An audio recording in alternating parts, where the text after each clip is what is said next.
Alright, let's play, I like this, this logo's good. Good logo. Dang, I saw some Mahoyo posts, and people were glooming on the Mahoyo anime. I don't know what to expect, I guess. I haven't read the visual novel. But people didn't like the Heaven Feels anime. I thought the Heaven Feels anime was pretty good. And I'm usually a hater of visual novel to anime adaptation.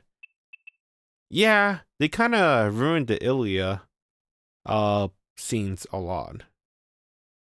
Which is like 50% the visual novel. Okay, now that I think about it. Okay, never mind. Alright, proceed on hating. Heaven Feels. It still was cool though. Visually. You gotta admit that at least. It was still cool visually. A melody stirred an emotion with nostalgia within them. Something once familiar, but now lost to this world. They believed, beyond a shadow of a doubt, that it would play for all eternity. From opening stanza to final coda, it was a mysterious siren song, merry yet longing, that heralded a return from dreams to reality. The night shook. The song was spun. Now, their lost paradise was unearthed. Abandoned dreams. Forsaken idols. They all responded to the cry of the blue cat. The name of that bell was Ditto Ditto, Banquet of the Night. All fables made possible. All marvels are made real. By the magecraft of Elise Kwanji. More magical than magic itself. Is her name Kwanji or Kwanji? I think it's Kwanji.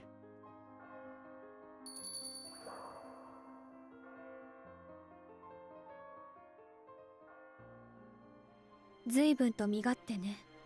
それはあなた一人で決めていいことだったかしら、青子。Alice sat perched atop the clock tower like a black bird of ill omen. She smoothed the ruffles of her skirt as if she were preening. アリス。 There was tension in Alco's voice as she lifted her head. The calm atmosphere from a moment prior had long since been shooed away by Alice's gaze. あの子、確か。 Sojiro searched his hazy memory. He could not clearly make out her face at this distance, but he was sure he had seen her around town a number of times. Where and when eluded him, however, as the tension in the air kept him from connecting all the dots. What are your two favorite female VAs? Alice and Alcos. Who is Alcos VA? I know Alice is Hanakawa, right? Or kinda, I forgot her name. Fuck. Does it sound like that? Tomatsu Haruka for Alcos. Let me see.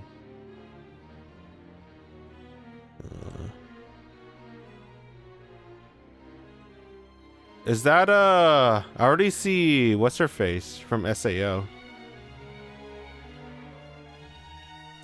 There we go. Yeah, Asuna from SAO. Who else? Damn, dude, it's been so long. I don't think I remember what SAO sound like or Asuna sound like. I don't really remember. I guess it's been that long. Fuck. Let me see who else. Let's see. Overlord. Who is she? I don't remember her. Did she die? Berserker? What's her name again? I don't remember her. Raido, right? I don't remember her either, to be honest. It's been 6 years at this point since I played Fate Grand Order. It feels good. You remember those two so well together? Let me see.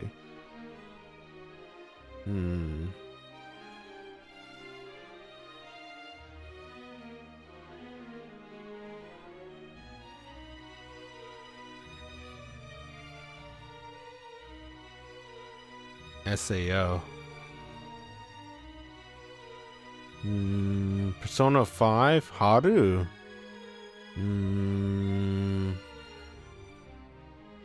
Oh, because of Lover?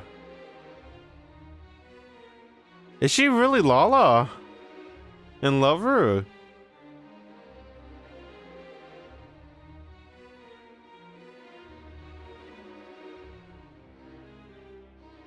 She's really Lala. Oh shit. I like Lala a lot. I remember what Lala still sounds like, I'm not gonna lie. It's because I watched more Love Ru than SAO. SAO I stopped watching after what's that one called? Season 2. Because of Yuki. After Yuki death, I didn't want to watch it anymore.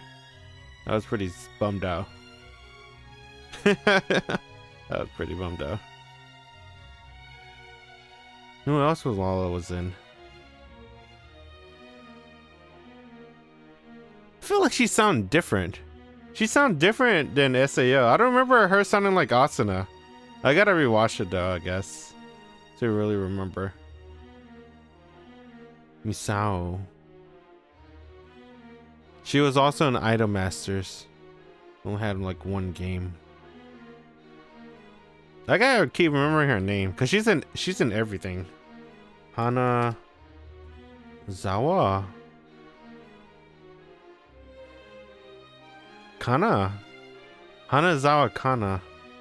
She's in everything. I feel like every anime I watch, she's kind of in it. Doesn't it? Doesn't it feel like that? Yeah, Alice. Oh fuck, she's also the main character in Fate Strange Fake. Ayaka Sojo. That's funny. Not even that much recently. She's in a couple. Maybe because there's a lot of anime. There's a lot of anime nowadays. She used to be everywhere. Oh yeah, because of the incident though. Yeah, Nadeko, Monogatari, Mayumi, Mahoka. I think that's the abbreviation. Yeah, Alexia, Shadow Garden. That's the one I just played earlier. Oh, you mean like main character roles? These days, not as much MC roles. Yeah, not a lot of MC roles anymore. Oh, she was Kanede. Kanede never really talked until the ending, right?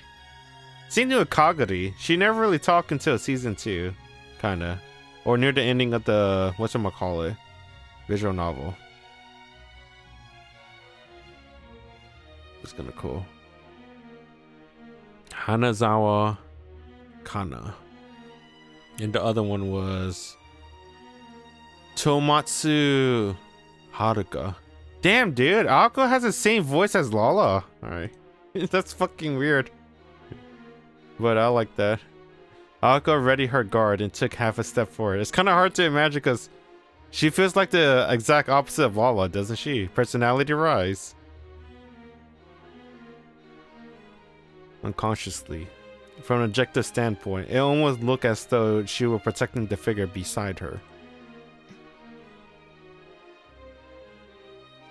They both started around the same time. It was also when you were graduated high school. Alice's silence grew even heavier. Her eyes fixed on the ground below her were devoid of emotion. An indescribable sense of dread and pressure laid claim over the plaza. If he strained his ears, he could make a faint ringing of a bell echoing in the distance. The rippling sun waves seemed unbelievably to be emanating from the underground. I gotta rewatch Love Ru now because you said that. I really gotta remember now. Seeing these two VA together feels so natural to you. Sojiro stepped back, trying to stay out of the way. It was as though he had been told to go to hell. But the crime of asking if the girl was Ako's friend.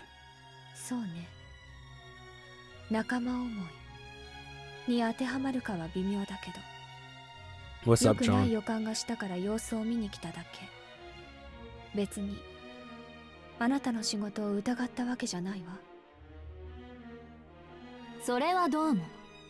どうせならもう少し早くその良くない予感とやらに気づいてほしかったけど。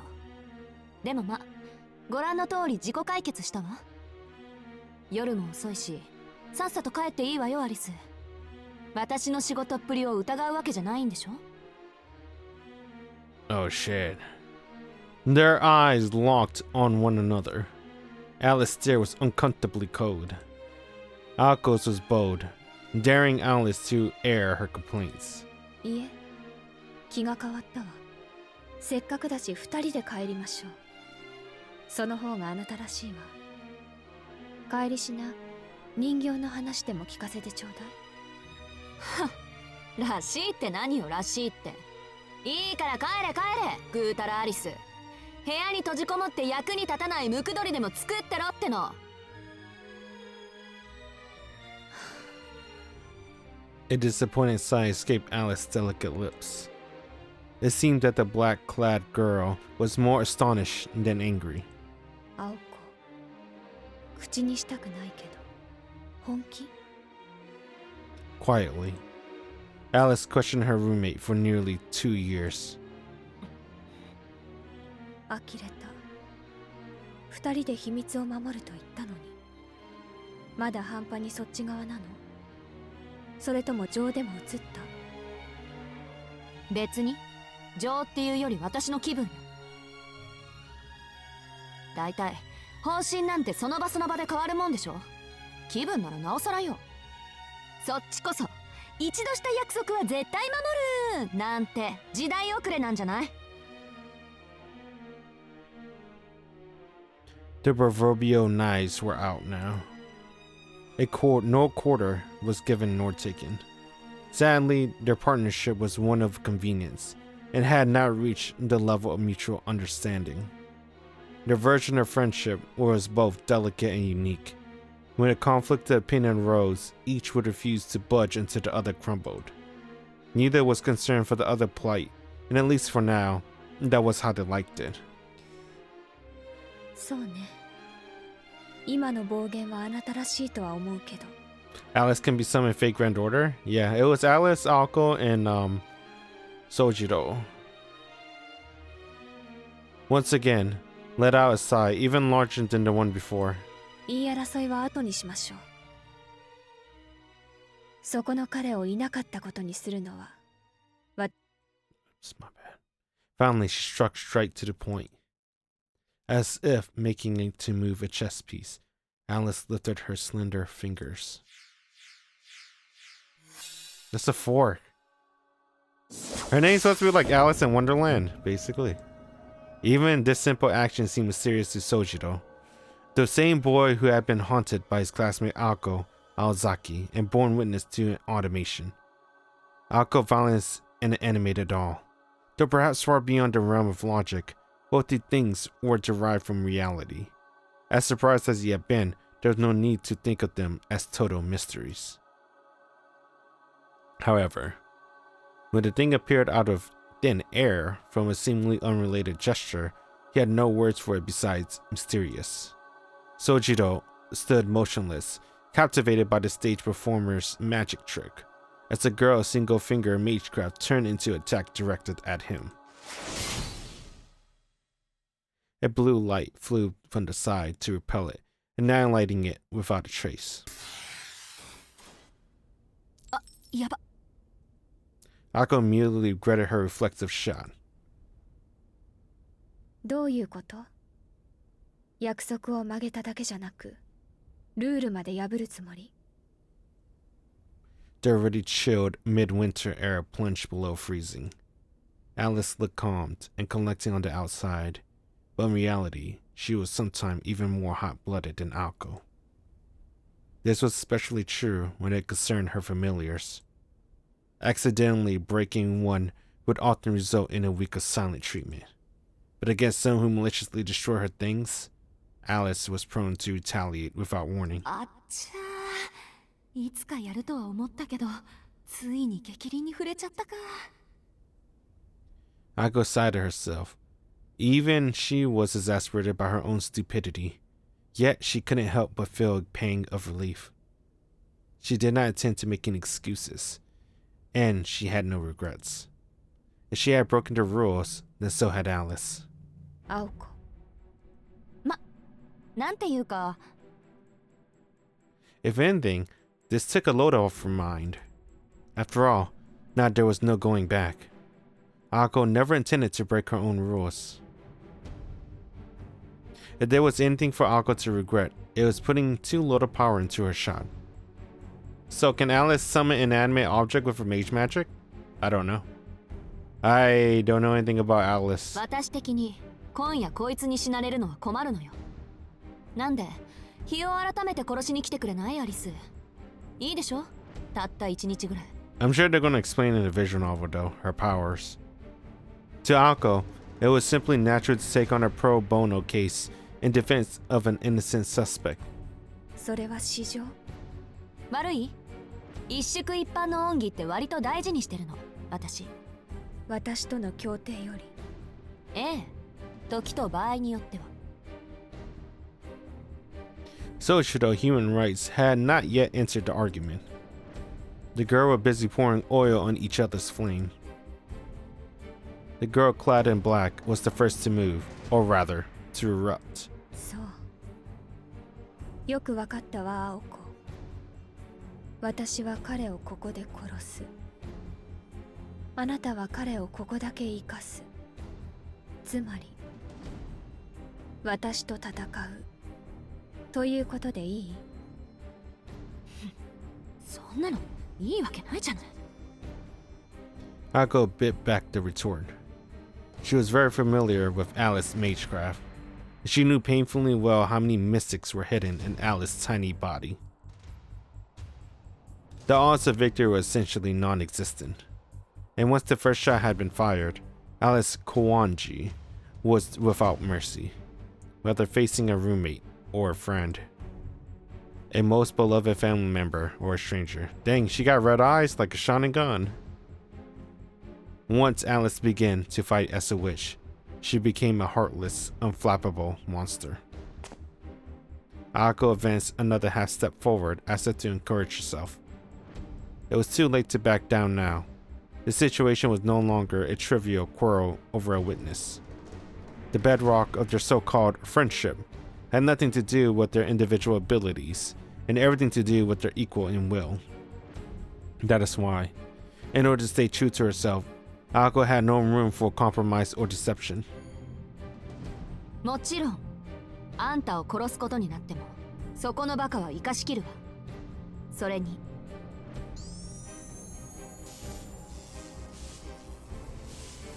Her magic circuits howled as they kicked into gear. Her body, which had mostly been dormant during the battle with the puppet, ignited, preparing to demonstrate its true worth. それに、どの道最後には殺し合う仲でしょ私たち Her courage overpowered any fear she had for her opponent.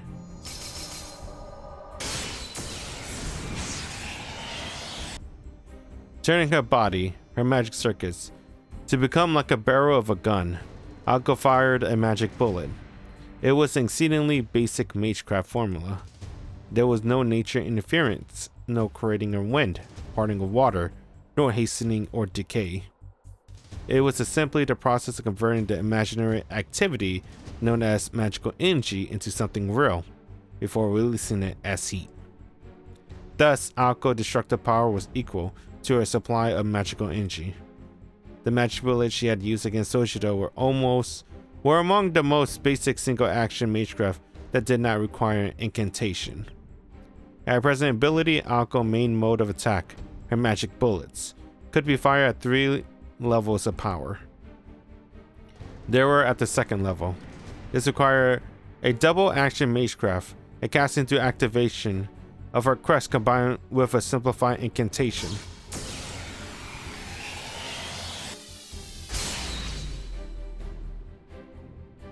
However, without blinking, Alice dispersed the shot that Ako had mustered all of her spirit to fire.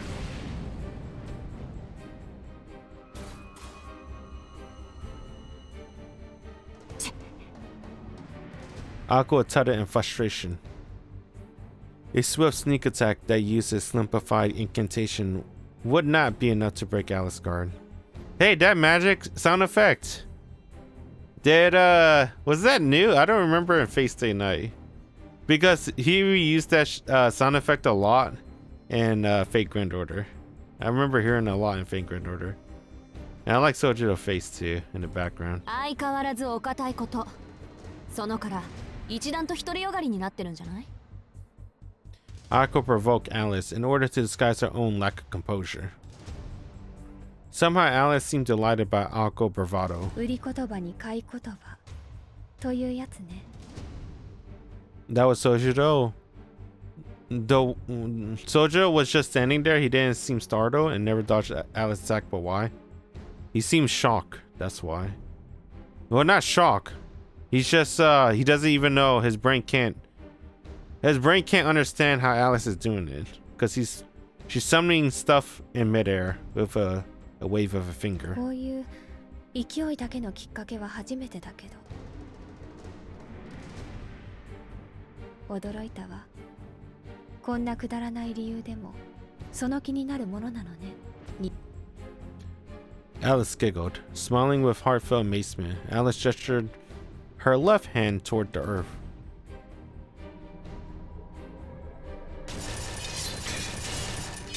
Forks. Countless utensils shot out from underneath, the cobblestones paving the plaza. しずきくん、後ろに飛んで。She grabbed his hand as she shouted, jumping backward before he even had a chance to respond. As if they had wills of their own, the utensil that had suddenly appeared from the ground gave chase. As the barrier of spears grew around them, Akko and Soshiro put some distance between themselves and the clock tower. これで終わり? Just under 30 feet stood between them and Alice. The lethal weapons had crumbled the stone beneath them fell short of what Akko had anticipated. They now encircled the clock tower, making the scene look like the burning of a witch at the stake. 普通逆じゃない。ここは私たちを逃がさないよう槍で周りを囲むものでしょ。The path behind them was safe. If they wanted, they could try to make a break for the main gate and escape. いいの、アリス。悪いけど、逃げられるなら逃げるわよ。私。If she could just make it back to town, it would be Akko's win. All she wanted to do was let Sojiro get away for the night, so if she could get him back to the city, it would be, for the most part, mission accomplished. You're just seeing her utensils? She got familiars, it looks like. Because we saw in the other night, she can summon familiars. Or so she had thought. Without even offering a glance at her target below, Alice carefully and lovingly pulled out a bottle from her pocket. 緑のフラスコ？あれって確か。やば！とにかくファイヤ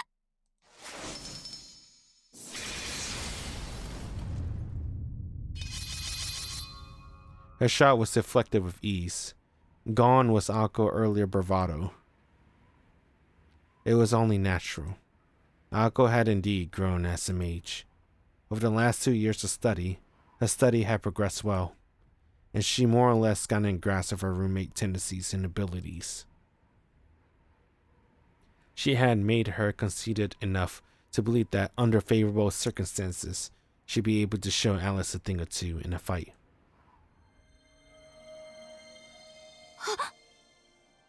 Alice uncorked the magical bottle. A gentle breeze caressed her cheek. Diddle Diddle fled as the new players stepped onto the stage.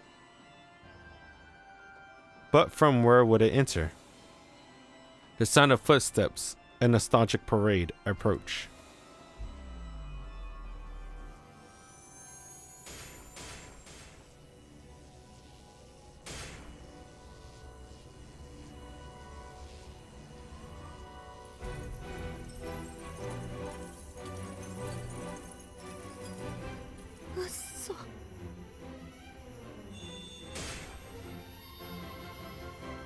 What emerged was a miracle that Akko Aozaki and Apprentice Mage had never witnessed. That was really cool what Nasu did. You saw that?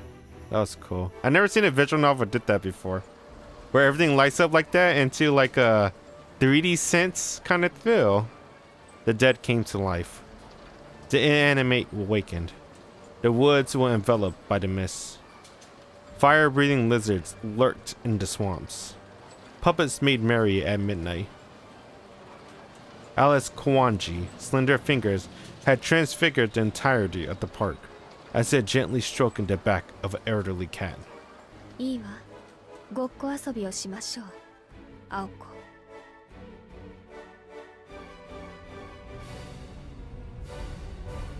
For one night, the wasteland of dashed hopes and dreams was restored to its former glory.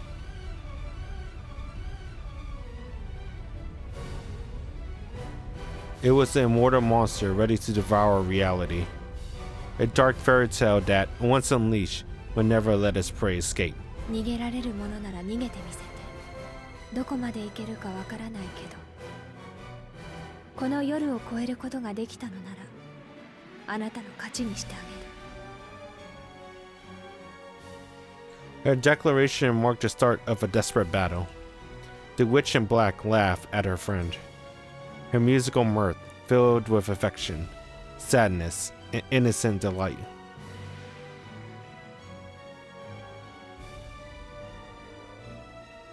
Saving. Excuse me. Faded glory returned to Kitsunland. The neon glow of innumerable lights illuminated the night. Speakers filled the air with the sound of vinyl music. Merry-go-rounds, small and large, whirled round and round. All in all, it made for a mind-bending spectacle. It was certainly possible to power the facility by transmuting magical energy into electricity via alchemy. That said, simply supplying the park with electricity would not have brought back to life that which was broken. The young woman did this not by mixing chemicals into compound, but by melting down divine providence into a richest brew. まずいわね。アリスのプロイは何個か見てきたけど、今回のは桁が違う。 Damn, you think the movie's gonna suck?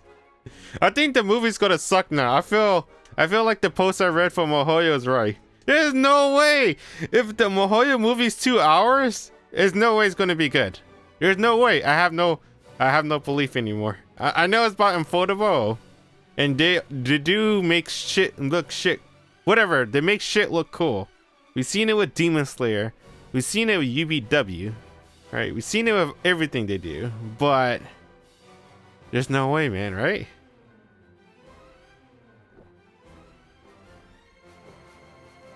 Why didn't they make this into a series? That doesn't make sense. Whatever. I guess I can't hate if I never seen it, right? Let's just wait for the movie to come out before we shit on it. Stifling her anxiety, Alko fired up the crest on her right arm. The magic circuits were a mage engine, then the crest was software that assisted their magecraft. It's really cool what Alice just did, yeah. I think that's really cool, and I hope the anime can somehow capture that too. But I kind of have no belief, because it's only 2 hours, right? 2 or 3 hours for the anime. For the fledgling, unless they make it into parts, that's different, but I don't think they even announced that, right? For the fledgling mage, Alko, this was a trump card. All she had to do was supply magical energy to a crest-based formula. It may not have been the strongest magecraft, but it was hers, proof that she was the successor of the Aozaki lineage. The only thing that can really save the Mahoyo movie is if they make it like Garden Centers. If they make it like, you know, 1, 2, 3, 4, like movie parts like that. 講師2層直流数門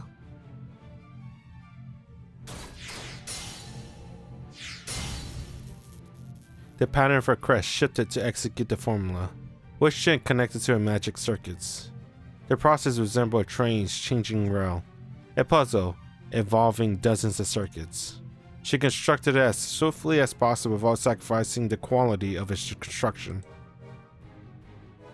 Instant magecraft cast without incantation would not be enough to reach Alice Kawanji. Excuse me.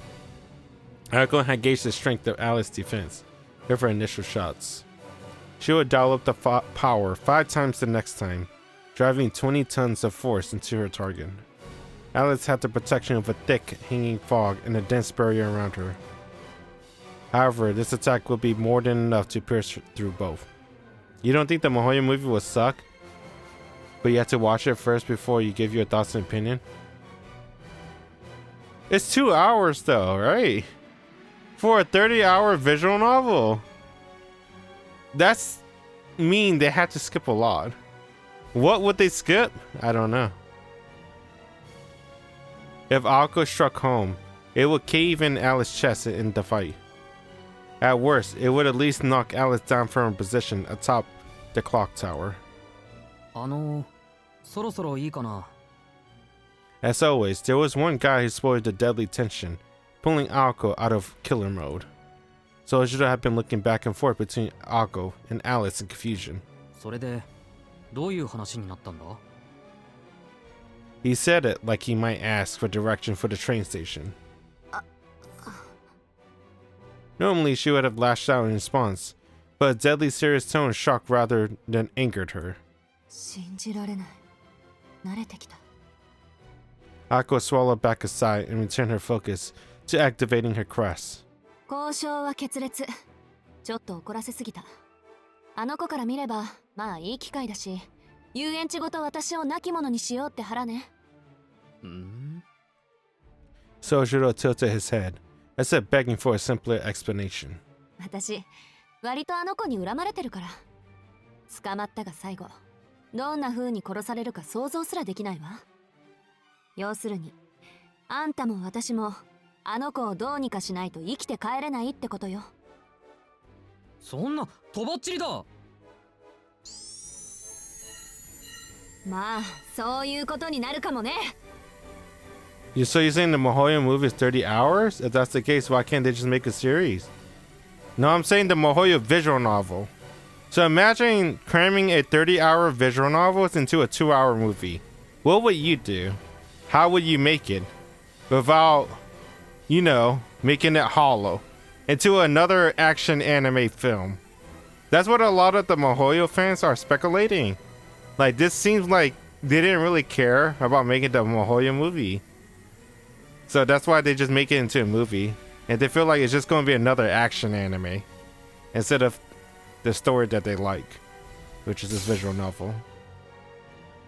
As Sojiro protested in a tone wholly inappropriate to the situation, Akko let another blast rip from her right arm. She was not aiming at Sojiro though. A little earlier in the day, and Akko would have been happy to do exactly that, but now her attention was focused on the girl in black atop of the clock tower. It's like, what if they made Tsukihime into a 2-hour movie for an entire route? I would be pretty sad. I would be happy it got animated, but then sad that, damn dude, they're gonna skip everything. Akko's mind struggled to catch up to her astonishment. She had fired the strongest, fastest bullet she had the ability to conjure, and Alice blocked it. That much was to be expected. When Alice set her mind to defending herself, such an attack was child's play. So what just happened? Something Akko had never seen before leaped to Alice's defense. A team of horses? A plague of locusts? No. Those existed in the real world, unlike what Akko had just witnessed. No creatures could not perform such a spontaneous cloud of fog and then dissipate just as quickly into the night sky.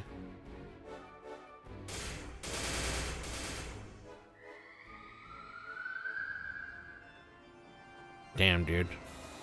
I hope Alice is in Melty Blood.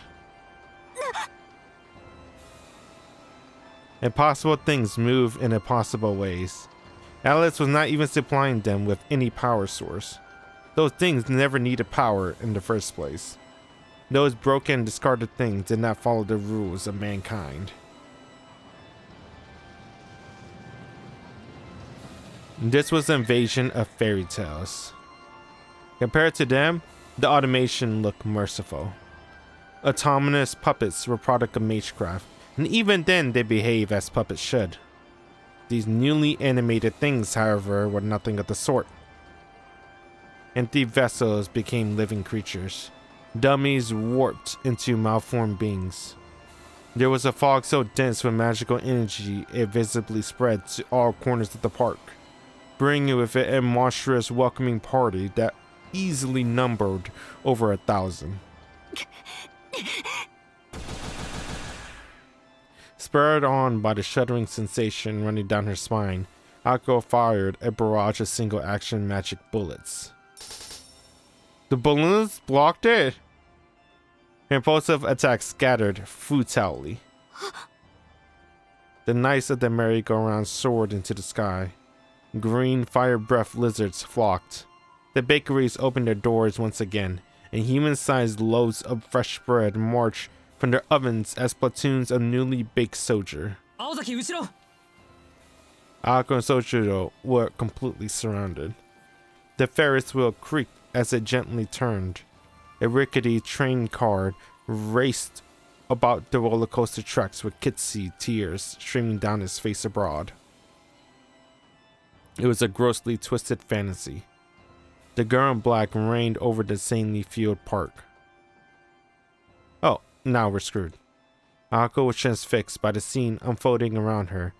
Then she realized what was happening. そうだ。これは。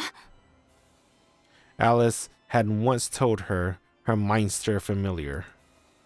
Among them were 3 of the particular notoriety, one of which she recalled of being capable of something similar to this. And it was called... プロイキッシャフラットスナーク。青崎、だから後ろ。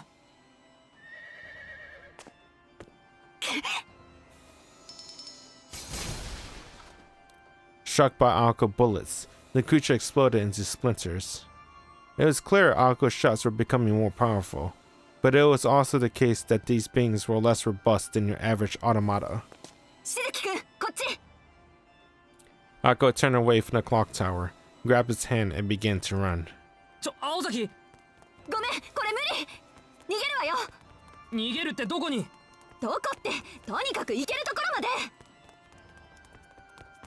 She shouted as though trying to persuade herself, and she valiantly cleared a path. Akko magic bullets flew like a scream, blowing away the creatures that blocked or simply gathered around their path. She made a hole for them to escape through.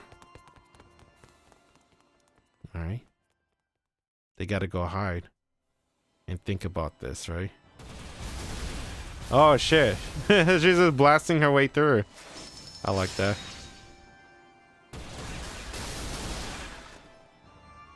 Magical bullets exploded like blue fireworks. Akko and Sojiro ran down the bumpy brick road. Their bond, forged in the heart of battle, went far beyond mutual convenience.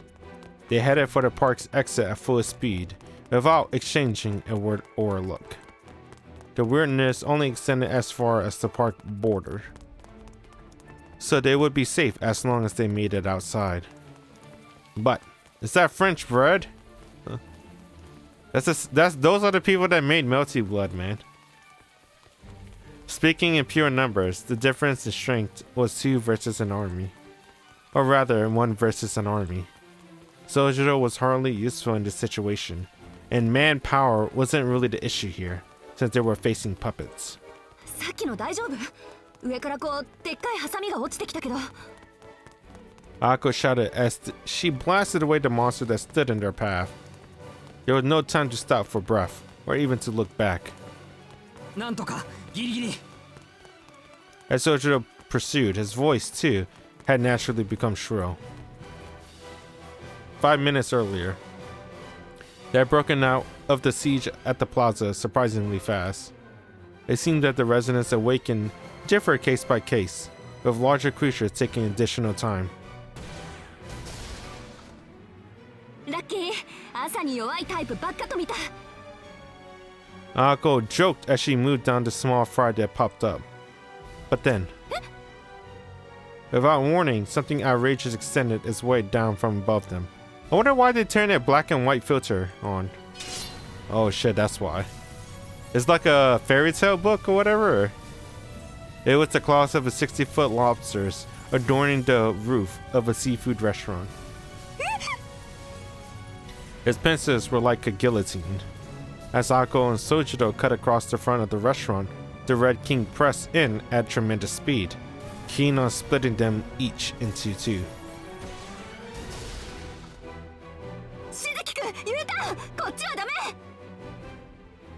The gate was just on the other side of the restaurant, but they had to take the long way around in order to loot the giant lobsters snapping at their heels.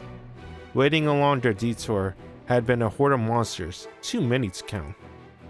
なんとかギリギリ Sojiro called out in response, recalling how narrowly he had avoided his head been severing clean from his body. 手前うわなんだあれ焼きたてかそうみたいね。要するに下級兵士よ。Ako halted her sprint and set her crest at full operation. 7、6、5メートル。あの程度ならスナップだけで事足りる。Sliding along the brick path, she brandished her right arm. She loosed a shower of magic bolts.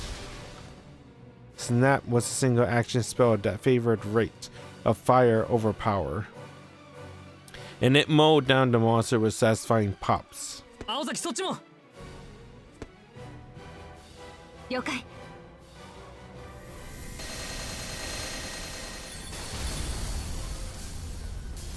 Blue explosion bloomed along the lit promenade.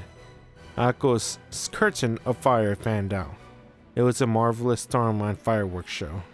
The toy-bread men turned into charcoal. いける。数でこそ押されてるけど、この状態が続くなら逃げ切れる。しずきくん、そっちはいない空いてるここからなら入り口の東側に出られるはずだ With a magical barrier that would have an average spellcaster blue in the face, the novice mage broke through the siege. Meanwhile, a single bird keenly watched everything unfold. Is the bird related to the clock tower? Guess we'll see.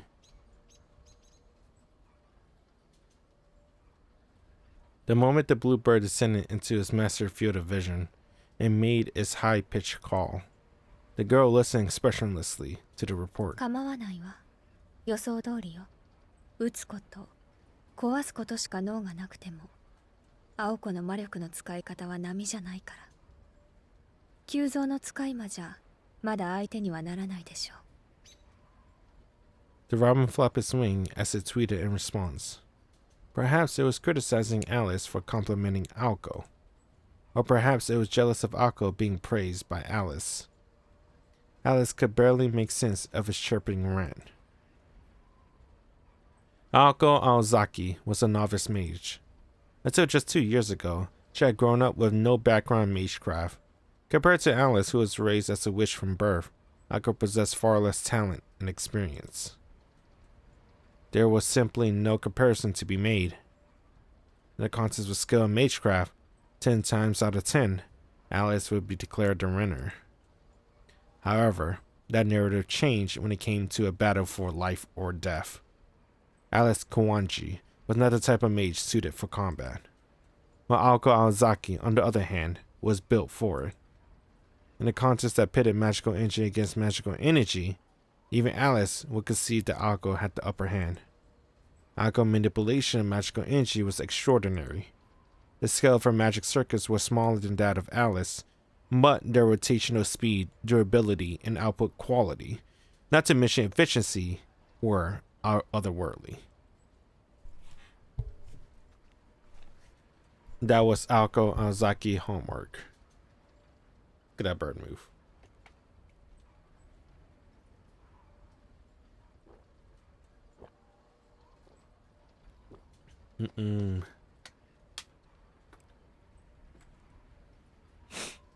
Though she had many failings when handling sophisticated formulae, in just 2 years of practice, Alco has surpassed Alice in simple formulae that merely required an energy input. She also had a genius instinct and adaptability. Though Ako was not particularly proficient at executing magecraft, she was terrifyingly fast. If she had been born outside the Aozaki clan, she would have doubtless risen to fame as a competitive sharpshooter. You think the blue bird could talk? でも残念ね。 In a straight shootout, Alice did not stand a chance. Alice Kawanji had never bothered to learn primitive magecraft like magic bullets in the first place. She was the classic puppeteer. Her familiars served as her arms and legs to carry out all the particulars of a battle. 制限時間には気づいているわよね、青子。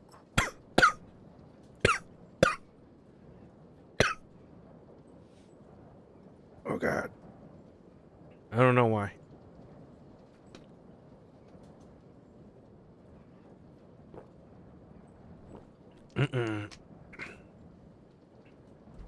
I don't know why, I just puked. And it was really spicy. 魔力はいくらでも貸してあげるけど、あなたの魔弾はあと半時で根崩れするわ。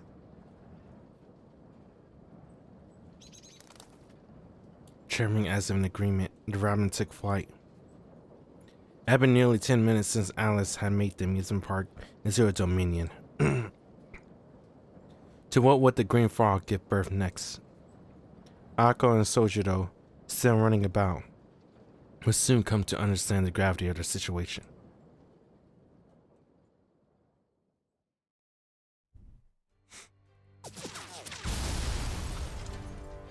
しずきくん、正門ってこっち？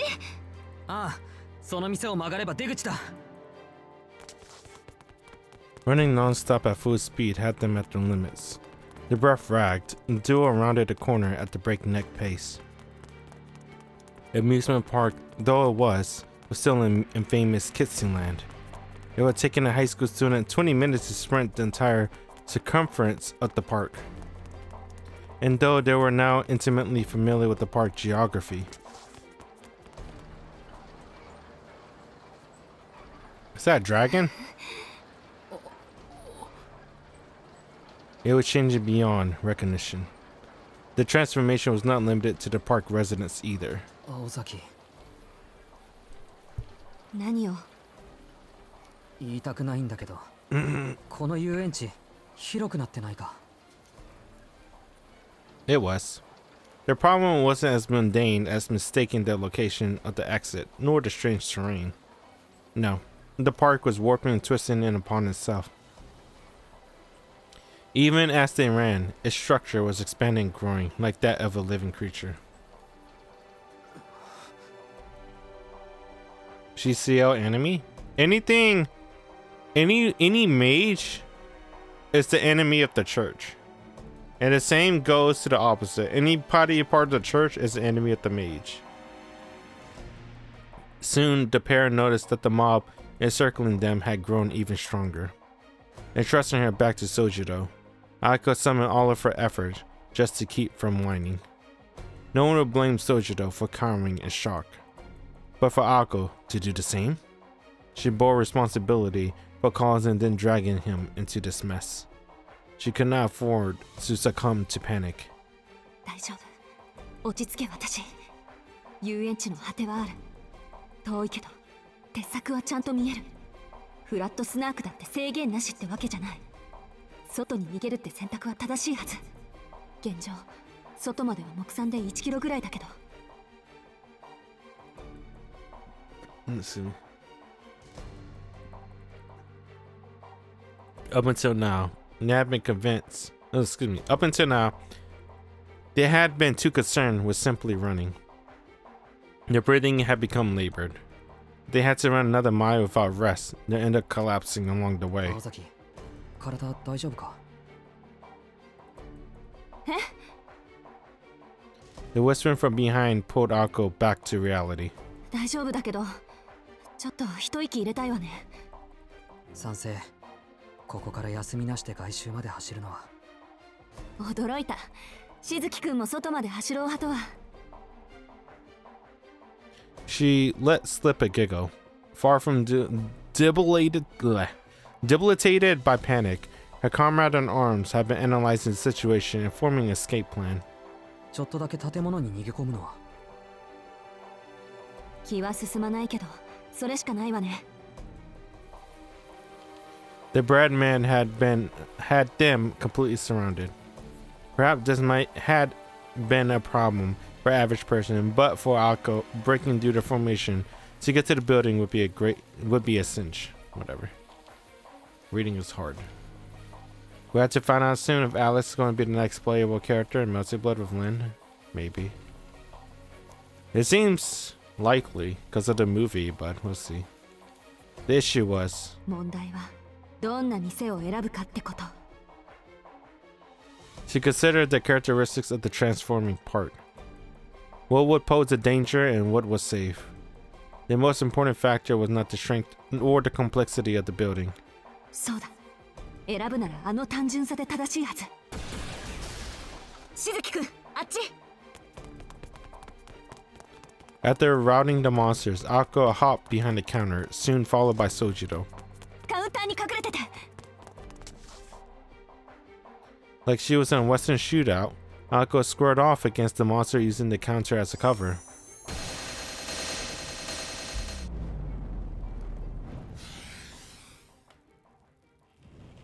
ビンゴ。ここならスナーク化しないんだ。After assessing the current state of the enemy, Akko sat down under the counter. あいつらは。店の周りで地団打踏んでるわ。理由があってね。あいつらはここには入ってこられないのよ。Akko gave the perplexed Sojiro a grin and took a moment to catch her breath. She heaved a heavy sigh of relief and fatigue. とりあえずコーヒーブレイクね。ここは遊園地の中でも遊びのない場所だから、あいつらにとっては鬼門なのよ。レジスターも調理器具も最近のものだし、擬人化されたマスコットもないし、スナーク化するにはちょい文明犬すぎるってこと。スナーク。あいつらの名前よ。つけたのは私じゃなくてアリスなのかしらね。あの子の性格的にちょっと想像できないけど、まあとにかくそういう名前。Perhaps not at ease from knowing that they were safe, Sojiro seemed enthralled in her explanation. Akko could not help but chuckle as Sojiro nodded sagely. It was certain that he had no idea what she was talking about. Normally this would have irritated her, but this time she was grateful for the warmth of his strange sobriety. それはともかく調子良さそうだな、青崎。Mistaking her smile for composure, Sojiro broke into a smile himself. It was just another link in the chain of misunderstanding, but there was no need to redress it. あれ？あなたから見てもわかる？私の魔弾の威力が上がっているの。そりゃミラーハウスで散々追いかけ回されたからな。あの時と同じ動作なのに物騒さが増していれば嫌でもわかる。でもいいのか？確か数に限りがあるとか言ってただろう。もう随分撃っちまったけど20、30じゃ効かないぞ。あんた時々あれよね。ん？ Her opinion of him improved just a little bit. なんでもない。私の魔弾の威力が上がっているのは単純に魔力の濃度の問題。さっきから霧がかかってるでしょ。あれ全部魔力なのよ。弾を撃つための燃料と思って。Oh, okay. Magical energy was divided into two broad categories. First was OD, produced inside a mage body. Second was mana, which filled the atmosphere.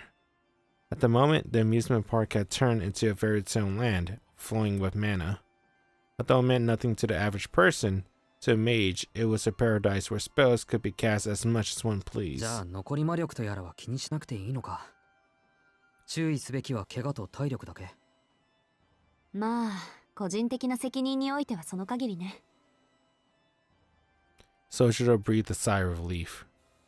From Sojiro's perspective, more so than the monster she mowed down, Akko was the biggest bully on the playground. She had been concerned about what would happen should her magical energy be exhausted, but luckily for him, she was far from surrendering her crown. 頼りにしてくれるのは嬉しいけど、ぬか喜びよ。あんな雑魚たち、ただ動いているだけのガラクタなんだから。スナーク本体は当然として、アリスが他の童話の怪物を出してきたら私じゃどうにもならない。他の童話の怪物。遊園地をこんな風に変えたやつ以外にまだいるのか？そう、プロイキッシャーって名付けられた私たちでさえ目を背けたくなる反則。不可能な夢物語をも再現する時代に取り残されたデタラメよ。Sojo's expression seems to be calling out of her hypocrisy. あのね、私たちはちゃんと現代に寄り添った魔術師よ。できないこともあるし、当たり前のことだけど、近代兵器にはかなわない。20世紀、まあいろんな戦争の後押しで兵器の進化は私たちを超えちゃったから。けどあの子のは違う。どんなに人間の技術が進歩しようと関係ないって怪物なの。例えばあのブレッドマンいるでしょ。あいつには自動拳銃とか効かないわよ。多分意味が分かっていないから。You wonder what she's going to summon next? I think it's going to be after this break, 5-minute break. Aoko casually gestured outside, past the counter. アリスの使い魔は全てが空想によってこねられた神秘なの。前提からしてありえないことだから、通常の物理法則と折り合いが悪い。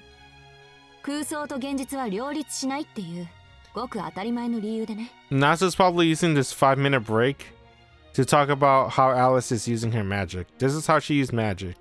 She uses familiars right there. Familiars are mystics needed from fantasies and all this shit. Right here. なるほど。ブレッドマンってのはあの動く焼きたてパンのことなんだな。Sojo seemed to ignore the majority of Aoko's explanation and only reacted to the part that caused curiosity. The same thing with me. I basically shortened that up too. Like that. 話を戻すけど、あいつらと近代兵器の相性は最悪。ロケット弾でも効果はないわ。意思の疎通、秩序の共有ができてないから。プロイキッシャーにとって彼らの世界には存在しないもの、意味がわからないものは触れることなく無賛する。Anything that doesn't exist in the world, anything they don't understand disintegrates. 彼らに通じるのは同じ神秘を帯びた魔力だけっていうデタラメぶりよ。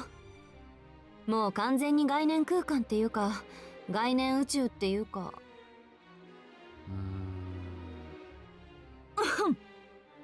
要するにあいつらは伝承防御っていう特別なルールを持っていて、単純に強い力、強い魔術じゃ効果は薄いの。元になった童話にちなんだ欠点をつかないと倒せない。Oh shit, that's pretty buff. ギリシャ神話のアキレスあたり分かりやすい例えなんだけど、知ってる？ Shoujo shook his head. そう、無事帰れたら飛び丸あたりに教えてもらって。定番だけどいい話よ、あれ。Soichiro was feeling pretty lost, but he did his best to grasp the situation. He thought that Plorid kickshaws were scary enough to chase Aoko and the puppet from before out of the house barefoot. Certainly the scene before them was stuff of nightmares. But Soichiro had a different way of thinking. やっぱり青崎の方が怖くないか？あんた死ぬの？ Soichiro waved in protest, silently pointing out that she made his case for him. あのね、今私たちを取り囲んでるのはおまけに過ぎないの。アリスにとってあのブレッドマンもロブスターもソーセージ屋のミンチマシーンも全部が全部私が撃ってるマダンより価値がない。It's pretty funny when she said that. あの動くマスコットたちはね、ただのおまけなの。アリスが解放した童話の怪物の一呼吸みたいなものなのよ。It's kind of ridiculous they think about breadman, lobster, and meat mincer. 呼吸ってこれが？私だって考えたくないわよ。でもそれが現状。たった一体の童話の怪物だけで私たちは手一杯。そういうわけだからアリスがあと一体でも追加したら諦めて。追加ってこれに制限はないのか？あの子が出し惜しみしなければまだ何体かストックはあるでしょうけど、まあ成立する条件はあるわね。例えば皮がないと目を覚まさない怪物もいる。この遊園地噴水はあるけど川はないでしょ。元になった童話縛りなの、あの子の使い魔は。No, her magic's limited by stories, so I guess she only can do, yeah, like Alice in Wonderland shit. 童話ってかけそばとか。ここに川がないのは不幸中の幸いね。もしあったらもっと直接制圧に向いたやつが出てきてた。I'll continue, completely ignoring Sojiro. 話の続きだけど、アリスの魔術の基本はマザーグース Mother って Goose. 知らないか。イギリスの歌で遊び心に富んだメルヘンチックな内容よ。 All I know about Mother Goose because of Wawa. ただそっち系のプロイキッシャーは怖くないの。みんなそれなりになんとか魔術にも落とし込める範囲だから。聞きたくないんだけど、そっち系じゃないのは。マザーグースを下地にしたとある創作童話系、あの子のお母さんが好きでね。こっち系のはどいつもこいつも尋常じゃない。私たちから見ても勘弁してって言いたくなるわ。でこの遊園地を生き返らせたのはこっち系よ。多分フラットスナークってやつだと思う。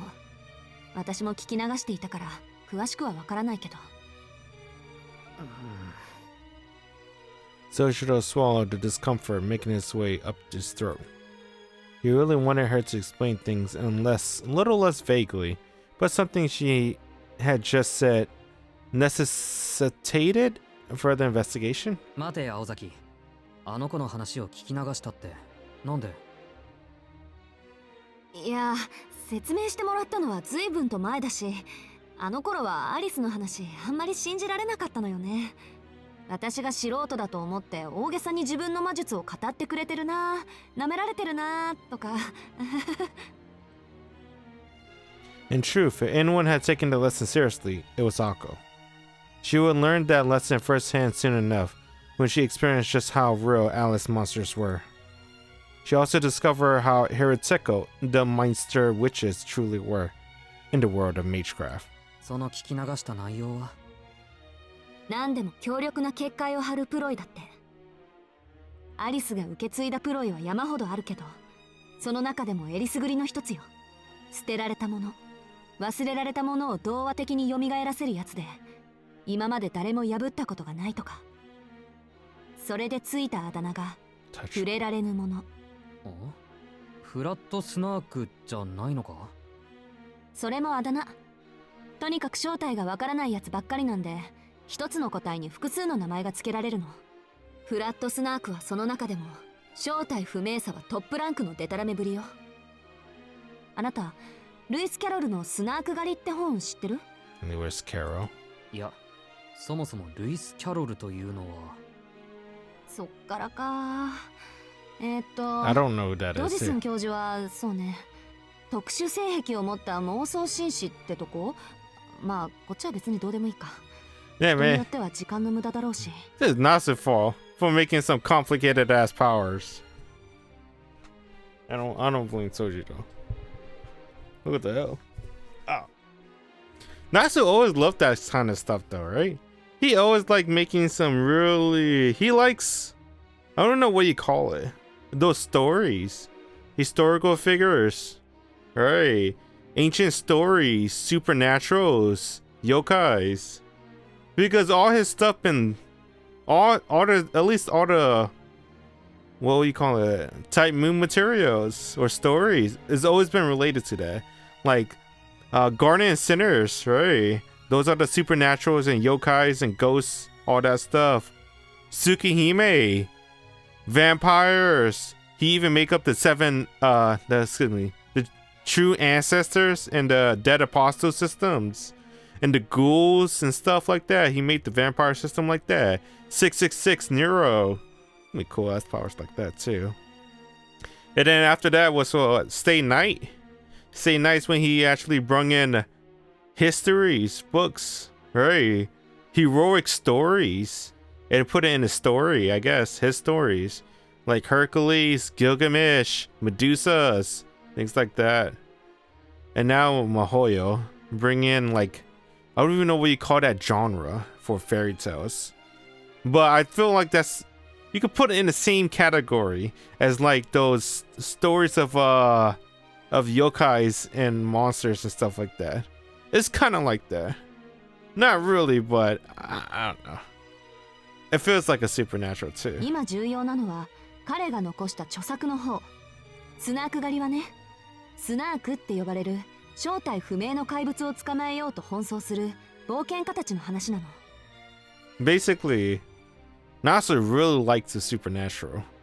That's what I think. キャロルらしい、皮肉ばっちり、支離滅裂、意味不明、結末不在の本当に困った本で、一行は島で苦しみつつ、最終的にはスナークを見つけるものの、見つけたベイカーは唐突に姿を消して終わってしまう。Oh yeah, there's also a servant in Fate Extra called Alice, right? I don't remember what class she was. Was she a caster? I think so. I remember Alice was I never got that far in Fate Extra though. Only got through the first boss, which is Robin Hood. That's it. Cause I didn't really mess with the game like that. But Extra CCC seems kind of good. Might play that. If Alice is in there, that'll be cool too. よくわからないもの探しに奔走する人間の風刺なんだけど、 I wonder if they have こ like の the 遊 same 園地におい concept. て誰がベイカーで何がスナークかは言うまでもないでしょ。 Part here is pretty clear who the baker is. Start. Let's see. It's not been ending either.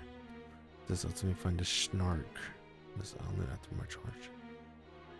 And ends with the protagonist who found it. The baker suddenly disappear. A satire about people running around. Okay. Alco elected not to share this, but Flat Snark had other popular names as well. The Enigmatic Island, the Five-Dimensional Plane. Those names were not given to it by Alice, but rather muttered by mages whom the Meisters defeated. In mathematics, snark is a term used in graph theory to refer to contradictory and impossible planar graphs. A plane proven to be unable to exist in this world was given the name apt for ill-fated existence, paradoxical in nature. The fairy tale monsters ascribed this name as said to hold no form discoverable by man. Aoko also declined to mention something else. Flat Snark was a fairy tale monster that could grow. It would hide somewhere in an amusement park, continuously excelling magical energy into the park, completely transformed into a fantasy land. Okay. 脅かしてもしょうがないし。何か言ったか？ Hey man, I'm in the same boat. What the fuck you just said? 別に。簡単に言って、童話世界の再生がフラットスナークの力なの。この遊園地との相性は抜群でしょうね。何しろもともとが童話を元にした遊び場だから。If this had been a business district, for example, Flat Snark would have posed far less of a threat. At most, its power would be limited to projecting the shadows of a dinosaur onto a building window's panes. あ、だからここは安全だって。Soichiro realized that something was wrong when he noticed a glutinous liquid dripping down his back. He looked up to the ceiling. Their eyes met. Before he had a chance to think, Soichiro hopped up from the floor. 青崎外だ。 Taking the initiative, he jumped out from behind the counter. バカ、何して。 Trying to stop him from committing an act of suicide, she also came to her feet. Immediately noticed something coming to life overhead. やば。 That's cool. I think Alice got one of the coolest powers. No magic, I should say. I like Alice magic a lot. 危なかった。I gotta play extra. I wonder how the other Alice used her magic. The other Alice does something similar too. The gargantuan mouth clamped shut. With no mask to speak of, the burger joint itself began to transform into one giant monster. もう、なんで天井にピエロの絵なんて描いてんのよ、あの店。普通もっと違うところに労力割かない？そんなにピエロが好きなら入り口にでも飾っとけ。Ako aired out her grievances as she ran. There was no safe haven left. Moment by moment, the last remnants of civilization had been eroded away by fairy tales. They gotta run towards the gate now. That's the only thing left.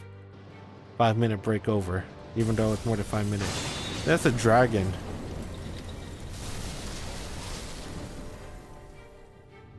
I might look up Fate Grand Order, Alice. I never pulled her, but I kind of want to know what she looks like. And her no phantasm. What will her no phantasm be? The amusement park had reached the final stage of snarkification. It was not just the mascot characters that had been granted life.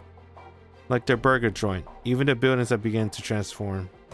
The roller coaster that made its way about the park wreathed and twisted like a Chinese dragon. Yeah, clowns and dragons now. Ako and Soichiro stared, dumbfounded by the Ferris wheel, which had grown to over 250 feet in height. Hordes of breadmen closed in on them, as if to offer tickets.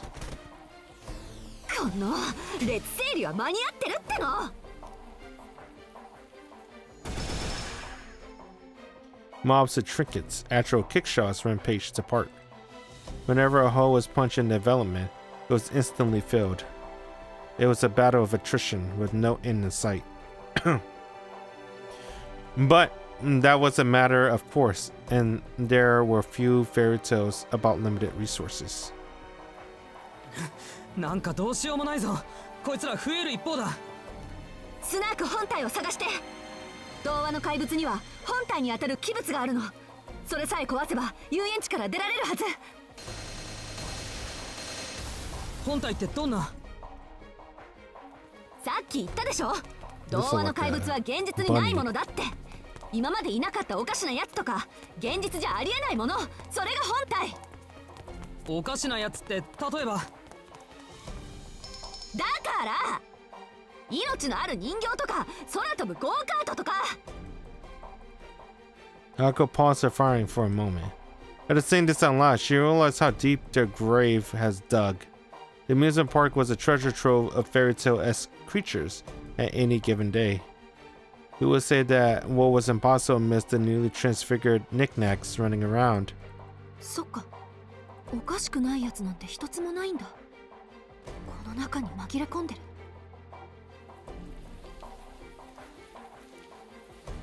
Hoping that she was wrong, Ako bit her bottom lip. Flat snark was a type of ploy that deployed bounded fields. Seeing as it was commanding so many familiars, it would not be unusual for his main body to have little or even no defenses. Furthermore, it was modeled from a story about it being untouchable or unidentifiable. It would be logical to assume that it would collapse in itself shortly after being discovered. 逆に言えば、見つければ私たちの勝ち。そんな脆いやつが雑魚に紛れ込む。木の葉を隠すなら森の中って言うけど。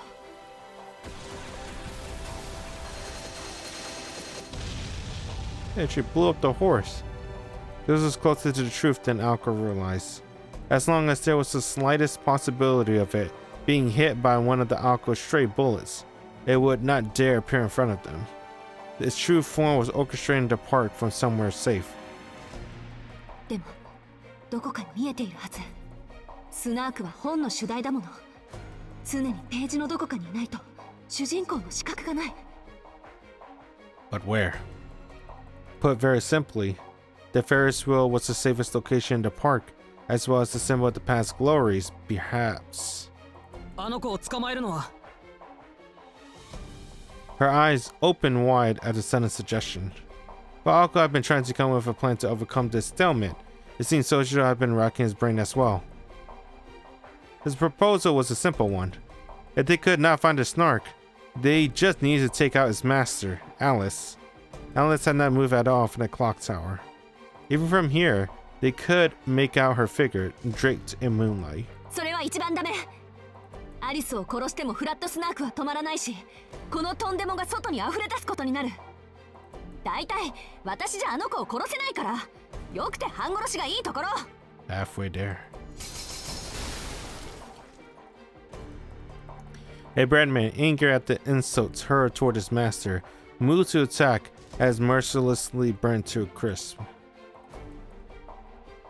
The two stood back to back, catching their breath. With no plan to speak of or no route of escape, they had reached rock bottom. Meanwhile, the oddities were forming a circle around their prey as if they smelled blood and water. Nasu never really did big skill attacks like this before, right? Cause from what I remember in Stay Night in not the new, OG Tsukihime, it's always been like one-on-one with like a superior being versus a superior being. Like one of the exceptions maybe is Nero with his 666 demons or familiars, but besides that, it's always been like 1v1. I guess they started doing like army scale attacks with Mahoyo visual novel, huh? And then it carries on to Fate Grand Order and now Tsukihime remake. Were they to be dragged into a bakery for the oven, minced in a meat grinder at the butcher shop? Skewing paraded around atop the carousel, walked the plank of the thorny pirate ships. After 2 years of slumber, they were eager to welcome the new guests. 一応聞いておきたいんだけど。何？手短にね。ああ、あの連中が何をしたいか嫌っていうほど伝わってくるんだけど、それってあの子の趣味なのかな？その疑問はなかったわ。連中の人間嫌いは遊園地の怨念とフラットスナークの性格じゃない？基本的にまともなやついないから、アリスの使い魔って。あ、でも。Ako was unable to deny that there were some similarities. それは結構。それで青崎の考え事って止める方法考えついたのか？期待させて悪いけどお手上げ。ま、あんたが殺されれば止まるでしょうけど。But I bet they stop if you drop dead. Yeah. It would stop. I like her nonchalant look.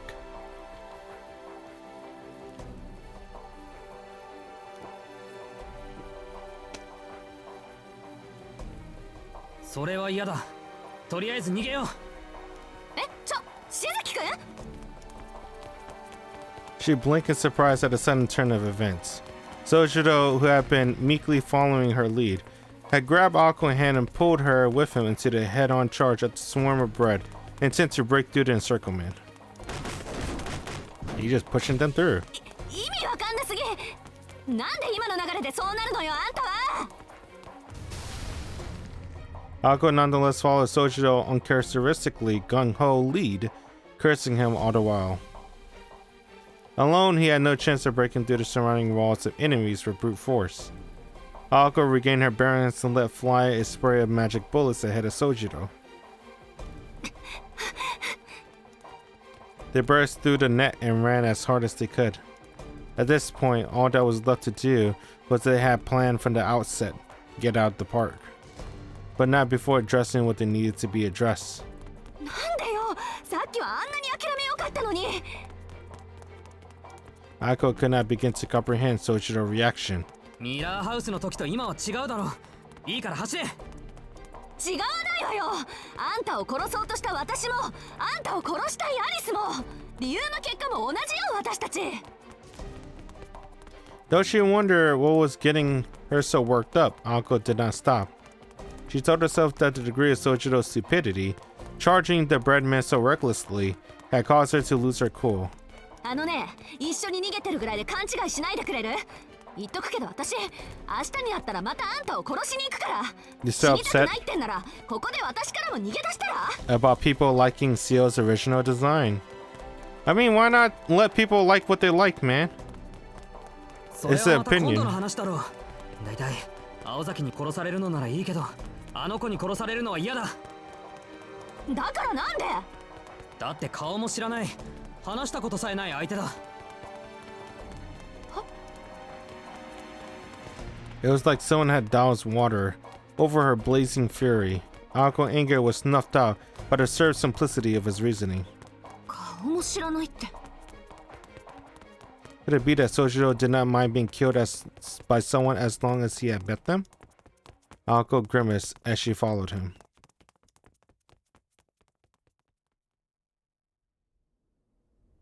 From her spot atop the clock tower, the girl observed the growth of her familiar. Flat Snark, the savior of the discarded. It was a vile, vulgar fairy tale monster who provided those abandoned by fate with a glimmer of hope before snatching it away. Alice had it under her control, but she was still keen to keep the Snark from expressing its bad habits. After completing a lap around the park that had now reached the size of an entire town, the Robin made a situation report. そう。外を目指しているの。 It seemed Ako was prioritizing the safety of the boy. Even if it was resulted in wasting the entire day, choosing not to compensate on the decision was very much like her. 青子のことだから、時計台ごと私を焼き払いに来るかと思ったけど。 The bluebird cheeped in response. Was it denying its master portrait of Ako? Or grinned that it was Ako's thought to do so exactly that? An outsider might interpret it as interjection either way. 退屈？ The robin jumped at being addressed so unexpectedly. It chirped and flapped its wing like a flustered servant, frantic to say otherwise. 珍しく気があったわね。いいわ。せっかくのゲームだし、もう少しだけ盛り上げましょう。 Calmly, she pulled out a small object from her pocket. It was a dark gray Easter egg emanating from inside was the ticking of a clock. The robin knew it has to be a ploy kickshaw with a bad attitude far exceeding Flat Snark, known to be among the best in one-on-one situations. いってらっしゃい。称える時間は20分に設定したわ。いつも通り控えめに壊れてきて。 And together with the witch breath, the egg filled with praise disappeared. Suddenly, a strong wind swept through the park. The words, "I could have killed them all by myself," floated through the air. It was the disappointment of something enormous that was visible to all yet overlooked. They got 20 minutes. Ako and Sojiro continued to dash toward the boundary, separating the park from outside. The curio horde that stood in their way had reduced in number. The iron fence that separated the two from the outside road was just over 300 yards away. Fortunately, there was no particularly large building barring their path. The Ferris wheel had stood in their way that would have spelled the end, but thankfully it had yet to reach its full strength. The only things that appeared before them were weak oddities that could easily be handled by Ako's simple magecraft. She would have said make it to the fence, only if her lungs would allow it. Since Ako was utilizing the ample mana filling the park, her tank of magical energy was nearly full. Moreover, the condition of her body circuit was steadily improving, to the extent that she was able to unleash at least one all-out onslaught. Until something unusual was hovering above her field of vision. It was locked on Sojiro, hovering 10 feet above him over to one side. しずきくん、ちょっと。ああ、さっきからついてきてる。Sojiro has seemingly noticed it before Ako, hence his previous awkward glances toward the sky. In truth, it would have been stranger for him not to notice, as the thing was practically glued to him. In terms of its size, the floating object measured about 3 feet in diameter. Tiles cover exterior, about which a multitude of spinning lights danced about. 卵かな。 Sojiro asked, not really sure what to call it. 卵？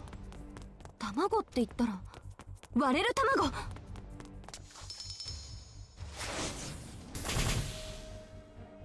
Her bullets bounced off like it was made of rubber. The trait, the ability to deflect all outside interference, confirmed to Ako that this thing was undoubtedly a ploy kickshaw. やっぱり外からのルールじゃ壊れないか。しずきくん、あれから絶対に目をそらさないでいい。何があっても見続けること。視界の隅に入れとくだけでいいから。あああ。 Akko picked up her pace as she barked orders. The Eggman who sat on the wall. He would crack just as the tale spoke of. Nothing anyone could do or say would cause him to fall, but the moment they stopped looking, he would tumble down and break into pieces. いわく王様の軍隊でも元に戻せない数の破片。All the king horses, all the king's men. It was the Mother Goose poem, Humpty Dumpty. If Sojiro was his target, then the moment he averted his gaze, would tumble and explode. まあ爆発するかどうかは知らないけど。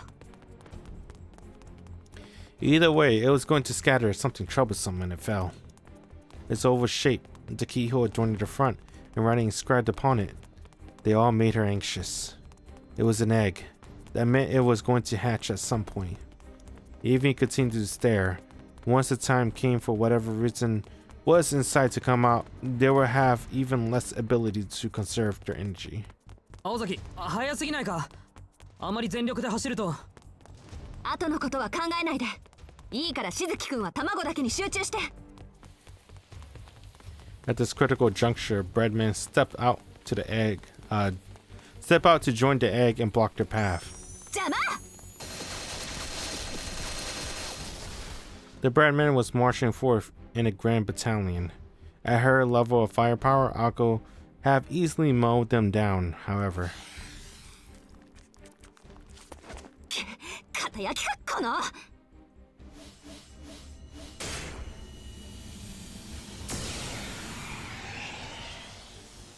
If Snap failed to do the job, it meant it was time for her to put her crust to use. Draw, a formula trigger bullet encased in a Fullman jacket. If her previous shots were equivalent of a machine gun volley, then this was her artillery shot.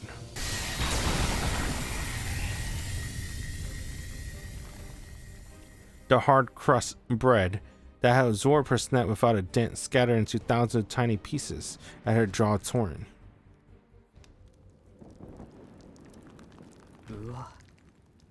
Of course, the destruction did not end with just the Breadman.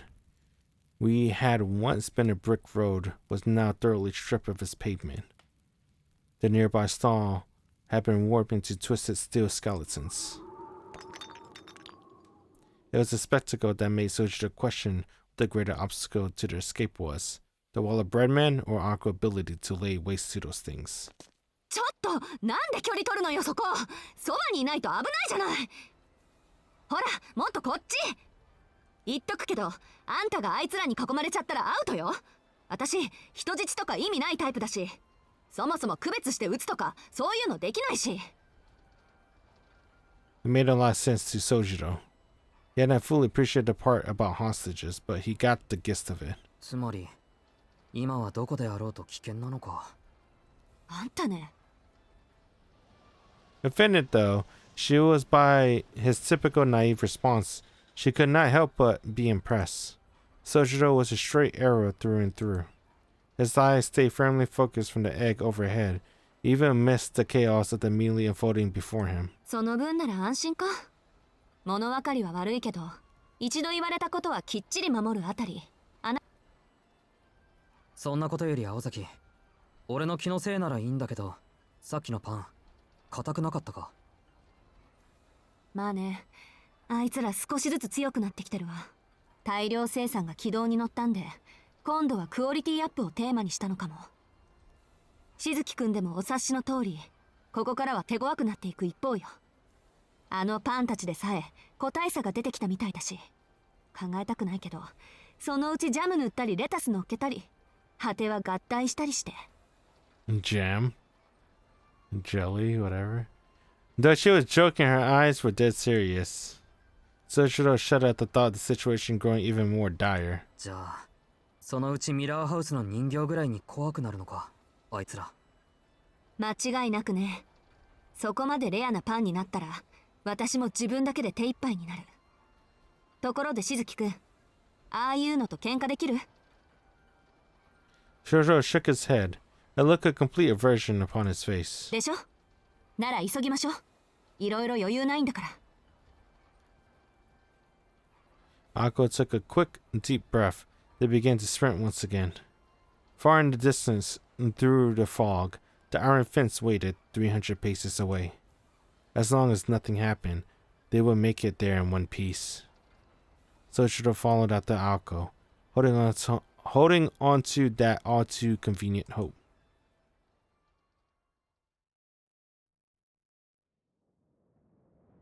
Saving. But the hope was something ever fleeting. In fact, it lasted not even 300 yards. The edge of the amusement park may well have been the edge of the world.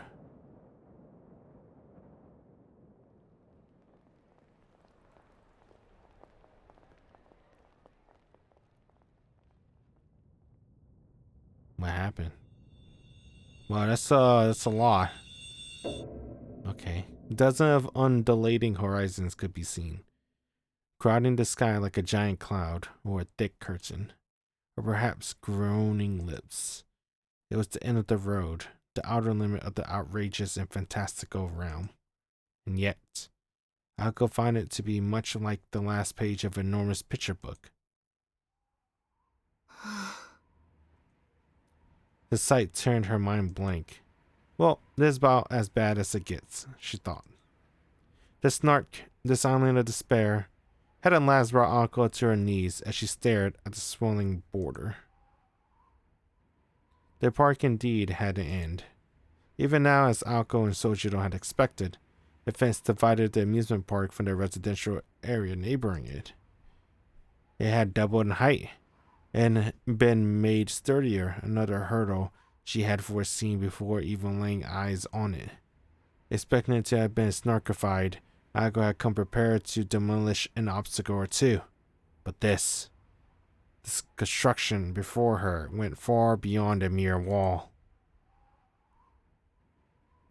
It was the ocean that separated the underworld from the mortal one. The iron fence was like a restless, surging sea. One or two walls could easily be toppled. Even 10 or 20 could be dealt with one way or another. Between the power left in her body and that which filled the park, putting on a brave front was within her powers. She could fully mobilize her circuits and quests to the point of burnout in a last-ditch effort, like some reenactment of the parting of the Red Sea. でも、それで終わり。 Even if the path could be open, she would not have the energy left to walk it. It was obvious that it would become of her afterward. The residents would hardly forgive her for wreaking such havoc around the park. Like ants drawn to honey, they would swarm the helpless girl and tear her to pieces. Despondent and exhausted, she felt the faint sting of remorse, escaping the park. Looking back on how they got in here, Akko recognized that her choices had been her own undoing.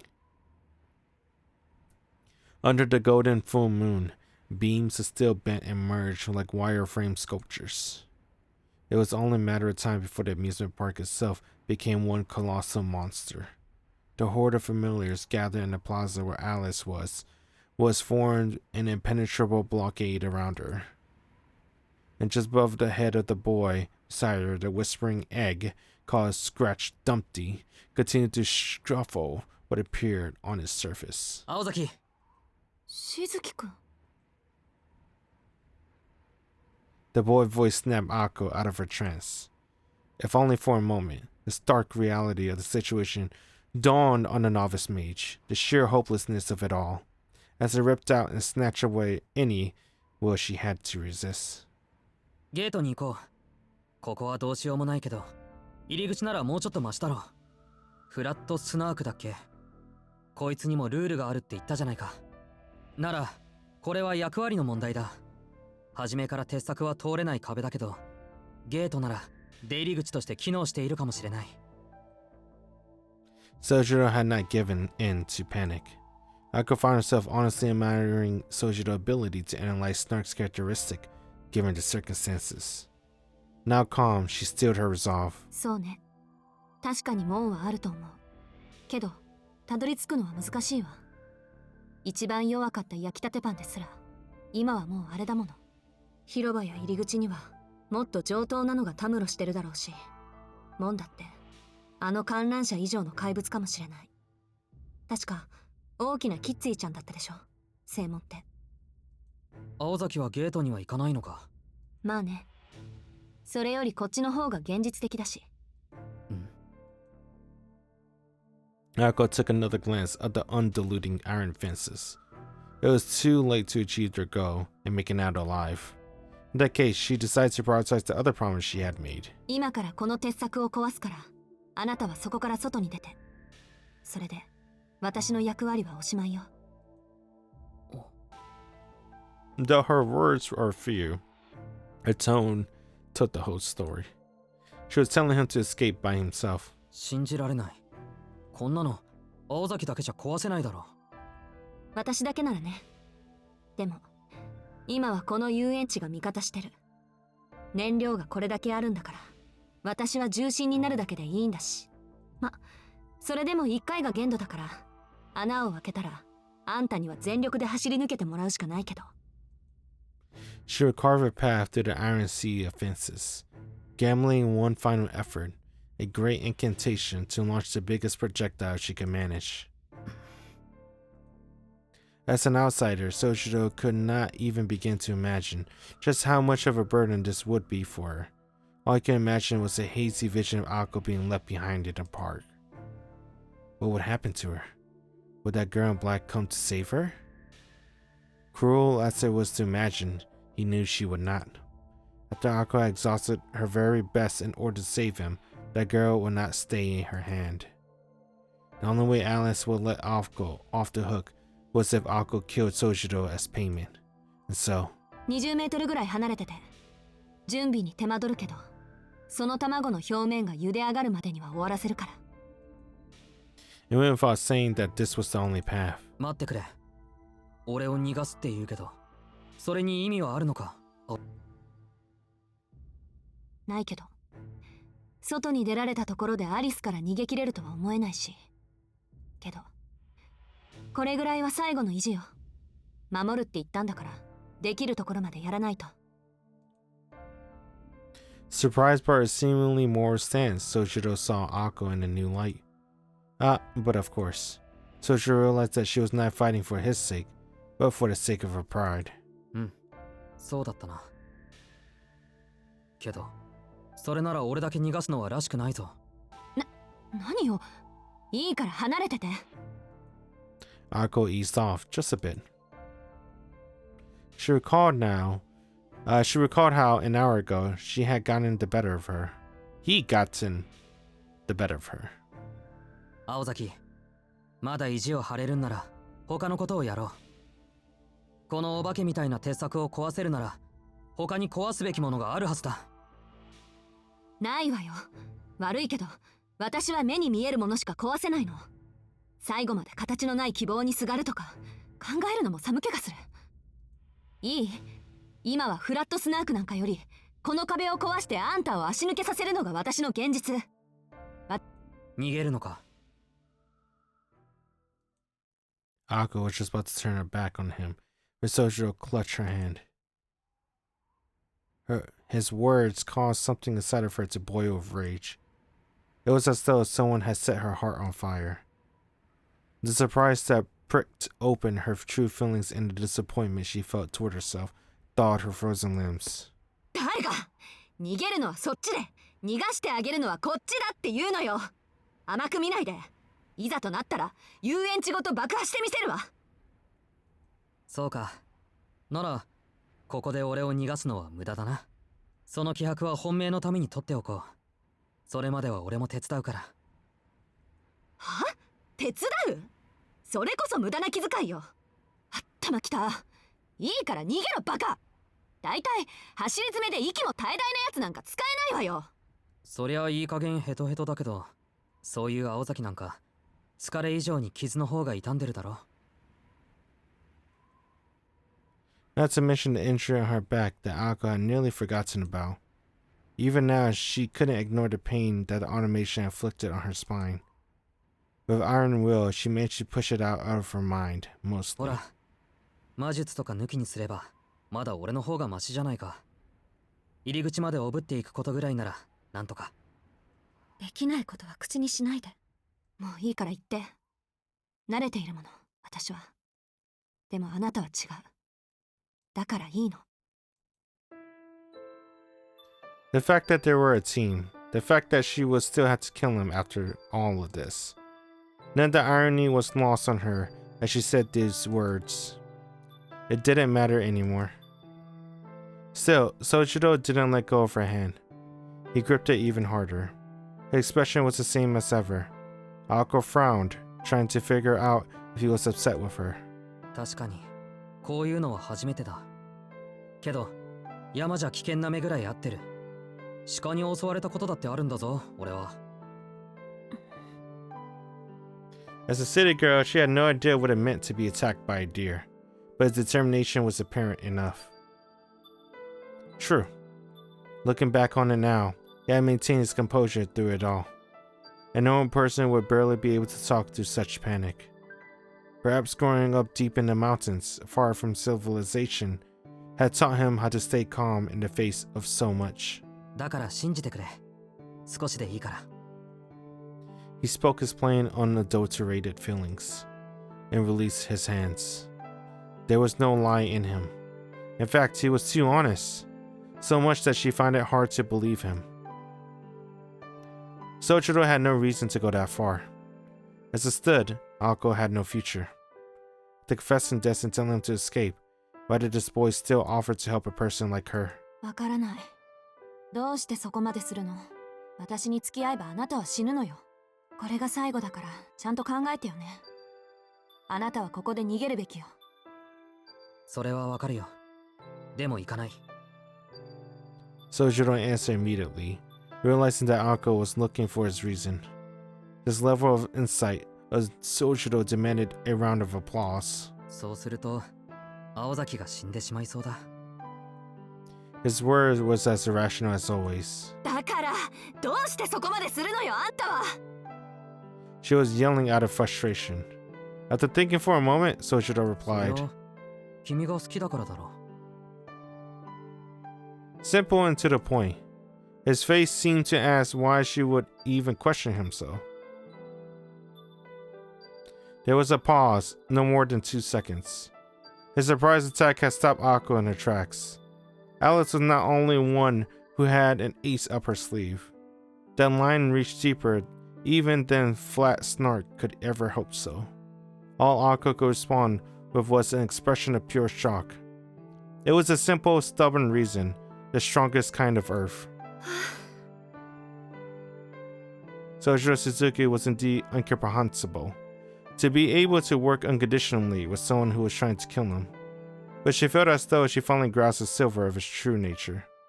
Tobimado and the other assessment of him was correct, as vexing as it was her to admit. バカね。私はあなたのこと嫌いなのに。 Isn't it a misunderstanding? Didn't they say it in the beginning? That he didn't really like her like that? Just like a friend or someone that he really respects? He laughed at her sour grumbling. At this point, he was used to her insults. Their clash of will ended here. Aoko blood ran hot from her blazing heart. If he was going to make a face like that, all she could do was try to think of a way to get them both home. 私だって逃げっぱなしは性に合わないし。いいわよ。最後まで粘ってみる。それにしずきくんが付き合ってくれるなら、何かの役には立つでしょ。Though her tone had lightened, there was still hesitation in her eyes. It was only natural. Aoko had not even a clue as to how to begin to fight the snark. If only she had been a bit more skilled, or trained just a bit more, there might have been some way to look for her. 我ながら情けない。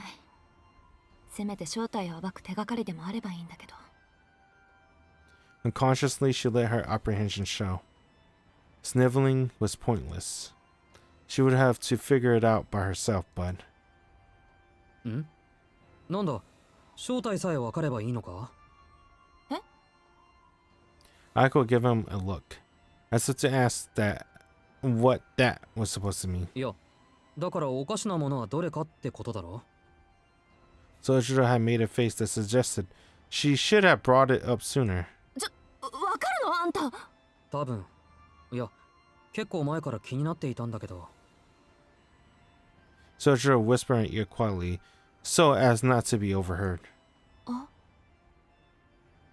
It was certainly unexpected, but then again, equally obvious. After he explained the mistake, she knew right away that he was correct. Yeah, it's a misunderstanding. That's why Nasu had to make it very, very clear at the beginning of the visual novel that this entire thing happened because of a misunderstanding. Because of the other dude. What's that motherfucker name? Toby Maru. What he told Toby Maru? It all began because of him.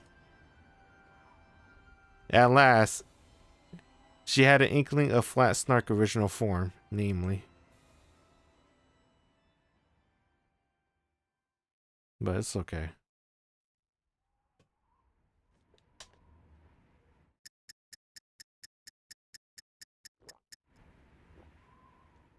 They strategized for 10 minutes. After deliberating the Snark true form and figuring out a plan of attack, the two exchanged nods at symptoms of the rose. それじゃあここからは別行動ね。でもミラーハウスの時みたいなのは勘弁してよ。この作戦の肝はあなたなんだから。開始1分でドジったら本当に打つ手なしだからね。Though she jabbed him at the previous failure as a decoy, her voice was bright. Ako's original vigor had returned to her at Sojiro's discovery of the truth. Meanwhile, Sojiro was also getting serious in his own way. He took Ako's warning to heart. ならいいけど。いい？さっきと立場は反対よ。失敗したら死ぬのは私じゃなくてそっち。もうフォローに回れないから、できるだけ慎重にね。わかってる。今更ながら、やっぱりさっき逃がしてもらえばよかったと思うぐらい慎重だ。Hey, you liking the fight so far? It's pretty cool. I like Alice's uniqueness, right? You never really see anyone like this besides Alice and Fate Extra. I have to! Like I said, in Fate Extra, I didn't get far in the visual novel or the game. Because the game is not that good, if I want to be honest. Fate Extra. I do want to play Fate Extra CCC though. But I remember there was another servant very similar to Alice. Witch of the Holy Night Alice? This Fate Extra Alice. She does similar things. I don't remember how similar it is though. It's really hard to remember because I never really experienced it. Only heard about it and saw about it for a little bit. Sojiro nodded, telling her to leave it to him. Though he made it sound like he was holding a grudge, it seemed to him to be the only way of showing her his resolve.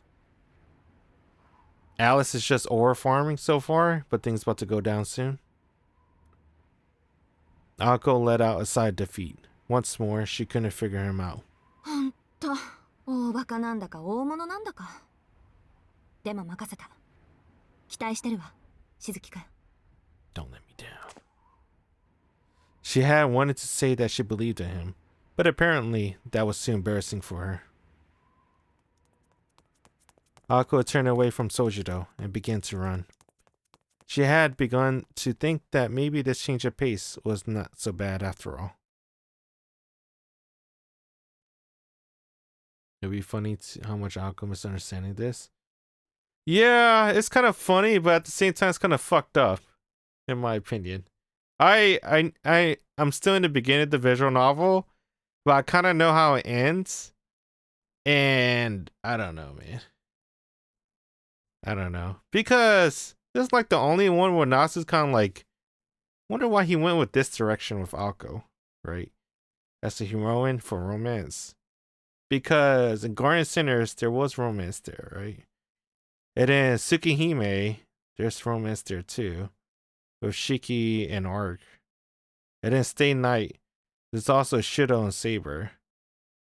But then with Ako and Shizuki, it's like a I don't want to say friend zone, kind of like a though. And so ended the intermission. The young cast members were handled their new lines. Whatever happened next, the Night of Witches had, at long last, entered its climax.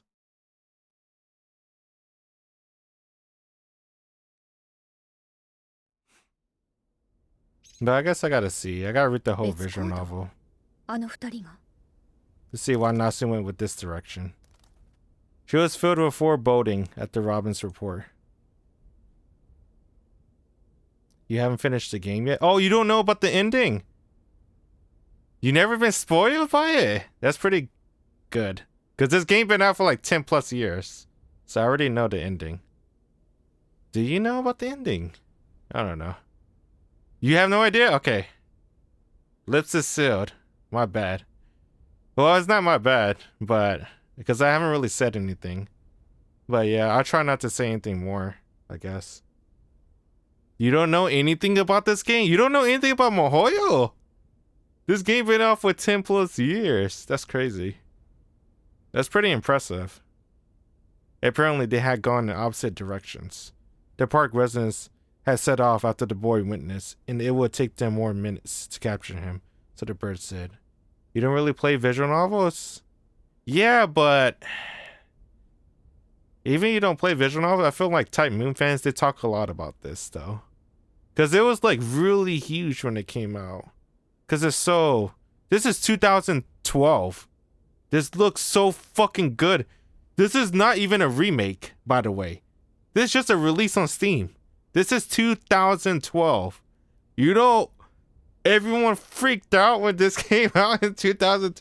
Well, I guess that's visual novel community. Yeah, I guess you're right. If you haven't followed visual novels, I guess you won't know about this. And you don't know anything about Type Moon. You wasn't a fan of Type Moon before, because you wouldn't know anything about this too. Yeah, it's fucking good for 2012, right? Yeah, 2012. That's really good though. You don't know anything. I'll try not to say anything more then, I guess. The park residents had set off after the boy witnessed, and it would take them mere minutes to capture him, so the bird said. どういうこと That means you don't know anything about Akko lore. 青子が変装している As Akko as a character from like the old Tsukihime.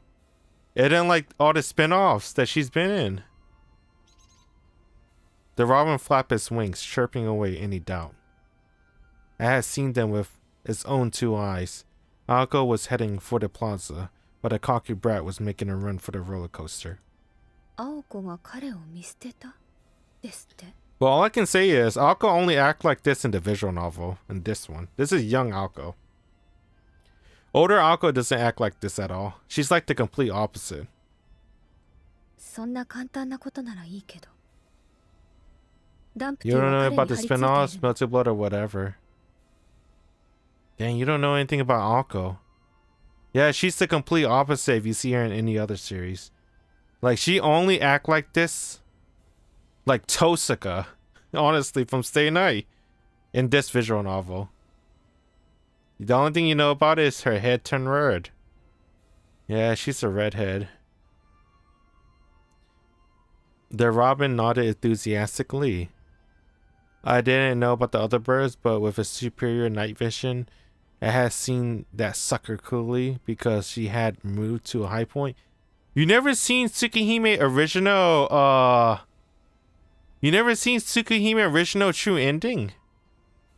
That shit was so godlike. I don't know if I cried. I felt like I didn't, but I know I wanted to. ダンプティはなんて最後まで歌わせろこんな褒め That's what make me really like Akko, honestly. ですって It was Tsukihime original true ending. It's what made me really like Akko. Scratch Dumpty was a ticking time bomb that would drop and detonate the moment it targets averted its gaze. That is, as long as target continued to observe him.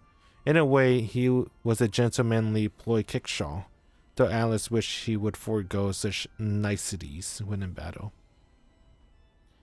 What engine was that? You haven't played, but you've seen some of your comparisons to Tsukihime Remake vs. OG? I also uploaded my Tsukihime OG playthrough on YouTube. It's just a true ending. After you beat every ending, you have to beat Arc, CL, Kohaku, Hisue, and Nakia is all 5 ending. You have to beat it, and then you get a special true ending. It's where Shiki, I guess, I don't know. No spoilers, I guess. If you want to see it, it's up on YouTube. I suggest playing it yourself, though. But that's if you're really dedicated. You have to beat 5 routes for it. The older version of Aoko is a complete opposite in Tsukihime remake. Maybe because of Shikitono? No, I disagree. Aoko and Tsukihime remake has always been like that. The happy-go-lucky lady, the nice older lady. She's complete opposite. This is Mahoyo, so this is like a prequel to Tsukihime remake. This is young Aoko. So you haven't seen the other arcs because you don't want spoilers to the Tsukihime remake part 2. If it does come out, it's like GTA 6. It takes forever. Yeah. Here's the thing, Aoko likes Shiki more than Sojiro, but that's just you. That's because I don't know if she likes Shiki like that though. I don't feel like that. Even in the original, they only make that joke because of that Carnival Phantasm joke, which didn't really age well, to be honest, because they didn't really know what Aoko character was going to be, right? But I don't think she likes Shiki like that, and Shiki doesn't really like Aoko like that either. Shiki respects Aoko more as like a sensei. That's why you call her sensei. So Shiki true love is definitely Arc. I think Shiki likes Arc the most, and it shows in all the routes. He likes Arcs the most. And then the second character he likes the most is probably Akio. And then I don't know about Hisue. Because Hisue and Kohaku is a weird one. Right? He likes them obviously in their route, but I don't know. I don't think he likes them more than Akio and Arc. Shiki and Arc has the best chemistry. Yeah, it's because I mean that's what they're meant to be together. That's how Nasu wrote it. Same thing with like Shido and Saber will always be Shido and Saber. Whenever you think of Saber, you think of Shido. You think of Shido, you think of Saber. That's how it is with that. Any series of Carnival Phantasm? Aoko has a really goofy moments. Yeah, that's because of her personality. Aoko is just really goofy. When she gets older, I guess. This is young Aoko. She's always pissed. そうね。視線を切らないだけではダンプティからは逃げられない。 You remember when you played 表 ages 面の ago 死 the が OG 完成 Face す Day れば Night? 扉が開く。 You know when Shido randomly cried?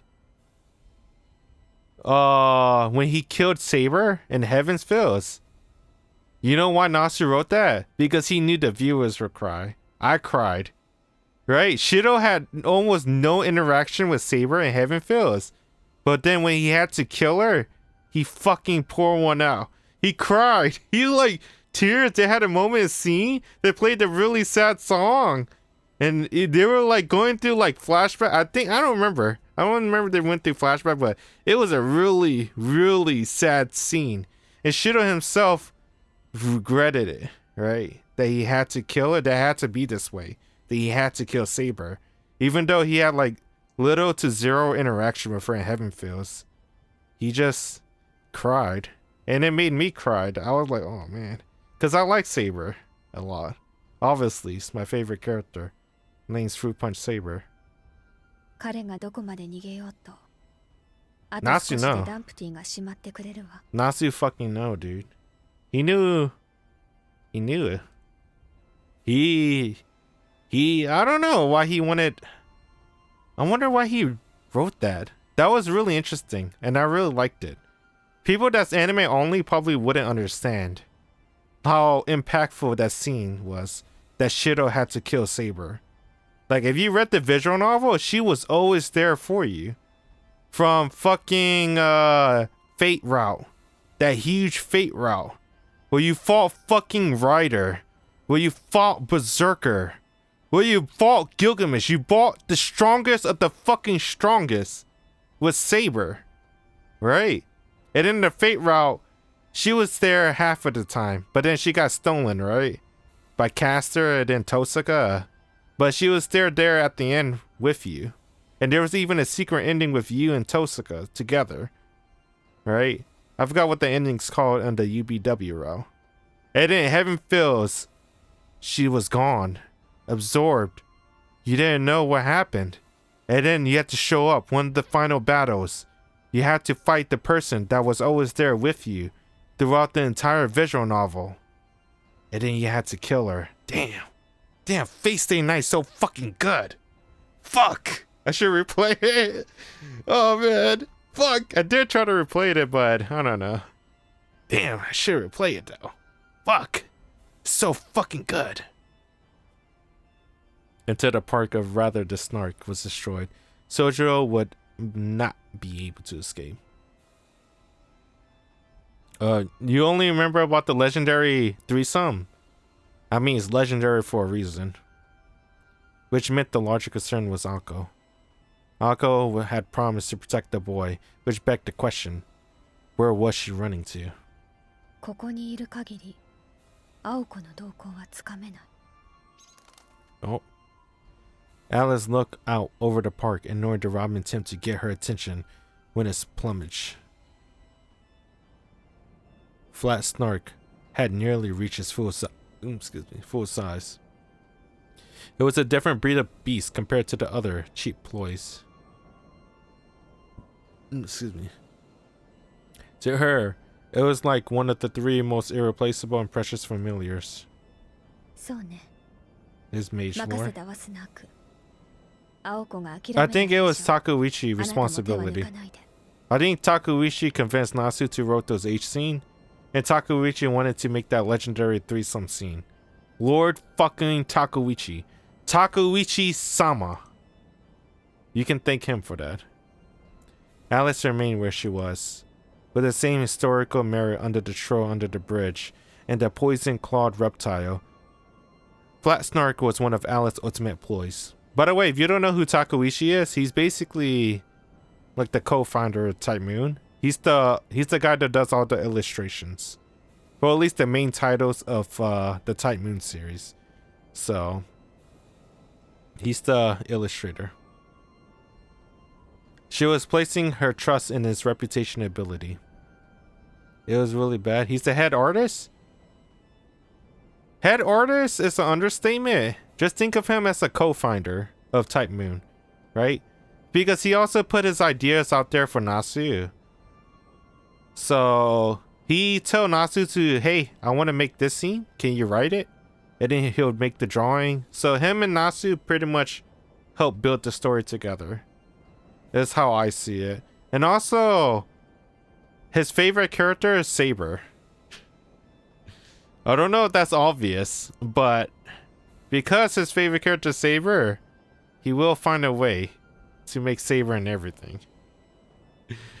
So, I think his original favorite character was Hisue, because Hisue kind of reminded me of Saber.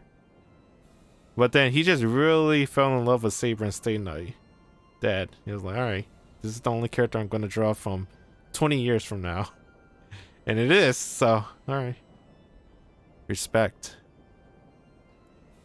She was placing her trust in his reputation and abilities. でも忘れないで。これはゲームよ。勝敗がついたのなら、私のところに帰ってきて。 Takuichi, I feel like he seemed like a really cool guy. I would like to interact or talk with him one day. But that's probably impossible, but hey man, a guy can dream. The drifting fog ignored his master words. It was the one thing that Alice had misread. Flat Snark was a king, even among the other ploys, or terrible, vulgar antics.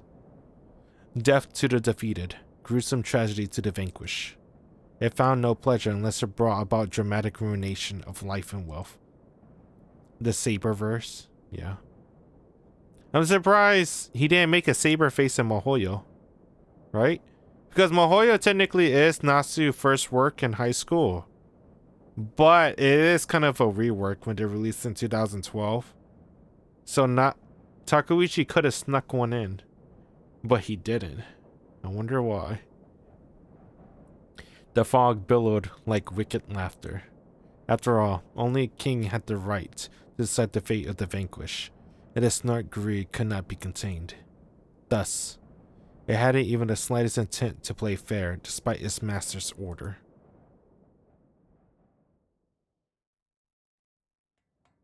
Tsukihime remake technically had a saber. I think Hisui's the original saber. And everyone's just a Hisui clone. Saber was just an evolution of Hisui. So I count Hisui as saber too. So yeah. Over 100 feet high. One careful step at a time, the figure made its way gingerly up the track while stretching its heart in the amusement park. He stayed his beating chest and the pounding of his breath. Even tiny movements were an obstacle to his progress. Amazingly, the one making this pale face advance higher and higher was Sojiro Suzuki. Far below, he saw what a horde of bird creatures had congregated by the roller coaster platform. As they bustled this way and that, their numbers continued to increase by the minute, seemingly cheering on Sojiro with raised arm as he made his ascent. Or rather, they jeered as if beckoning him to come down.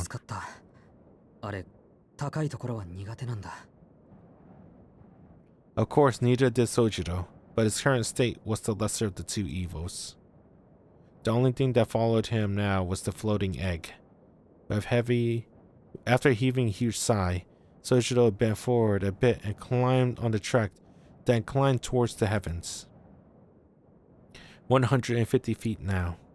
If this was a skyscraper, he would be on the 16th floor. A strong gust of wind whipped through his hair. Humans had the instinctual fear of heights. In particular, a place like this, which called forth visions of falling to one death, will cause a person needs to tremble against their will. It was an instinct that forewarned death, urging its master to run to the safety to the ground. It was a reasonable reaction. Climbing the roller coaster tracks went beyond funny stories and onto the realm of fantasies. The strong winds and change of air pressure were a hindrance. His instinct screamed at him to stop, causing his limbs to go numb, his muscles to go limp, and his mind to race. Even if he had been tied to a lifeline, a mere 15 feet of climbing would still have caused his thoughts to freeze out of sheer terror. It would only get worse from here, exponentially so.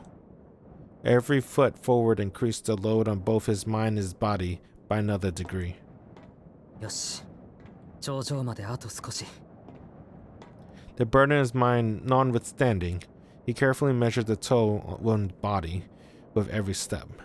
His legs, which had carried him running this far, threatened to buckle the moment he let his guard down.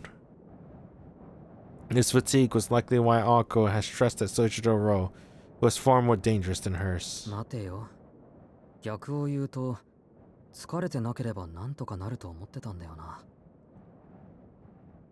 Sojiro laughed as he stared at the floating egg. He reflected on the course of events that had led to this absurd situation. Not even 10 minutes ago, they had been engaged in conversation. じゃあ次ね。正体が分かった以上、あとはどう壊すかを話し合いましょう。Sojiro felt a shudder travel down his spine at Ako's smug grin. In hindsight, Ako had been more happy at this point to make him to do something absurd. どう壊すかって、それなら。Sojiro wondered aloud from what he'd seen. Ako had enough firepower to tear clean through the fence. He refrained from speculating about Flat Snark's true form because he felt there was nothing he could do about it, even if they knew. But that had changed. For Ako, the impossible was quite literally within her grasp. そうでもないわ。私の目算だと、あと50メートル分、ギリギリで届かない。Despair filled Sojiro's eyes.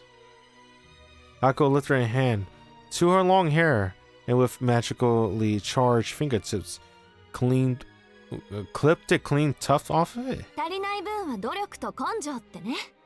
あなたはできるだけ高いところまで逃げて。頃合いを見て合図を出すから。そうしたらこれを空に放ってくれる？ But based on where Akko pointed her gaze, she did not really mean to leave it up to Sojiro to pick the highest place he could find. She was staring conspicuously at one of the amusement park's two main attractions, the roller coaster. つまり青崎とは別行動をとってあの怪物たちに追われながら高いところに逃げ込めと。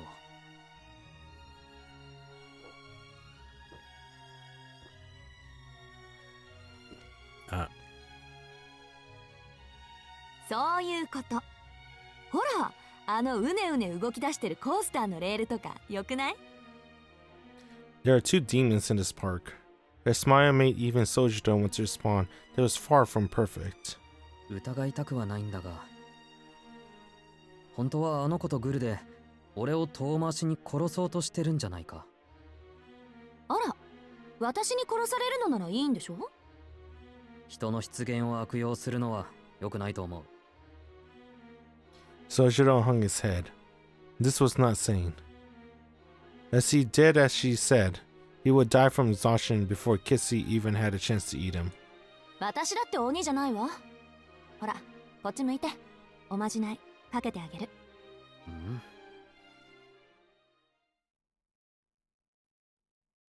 It was the lightest of touches, close enough that their breath and skin to come to contact.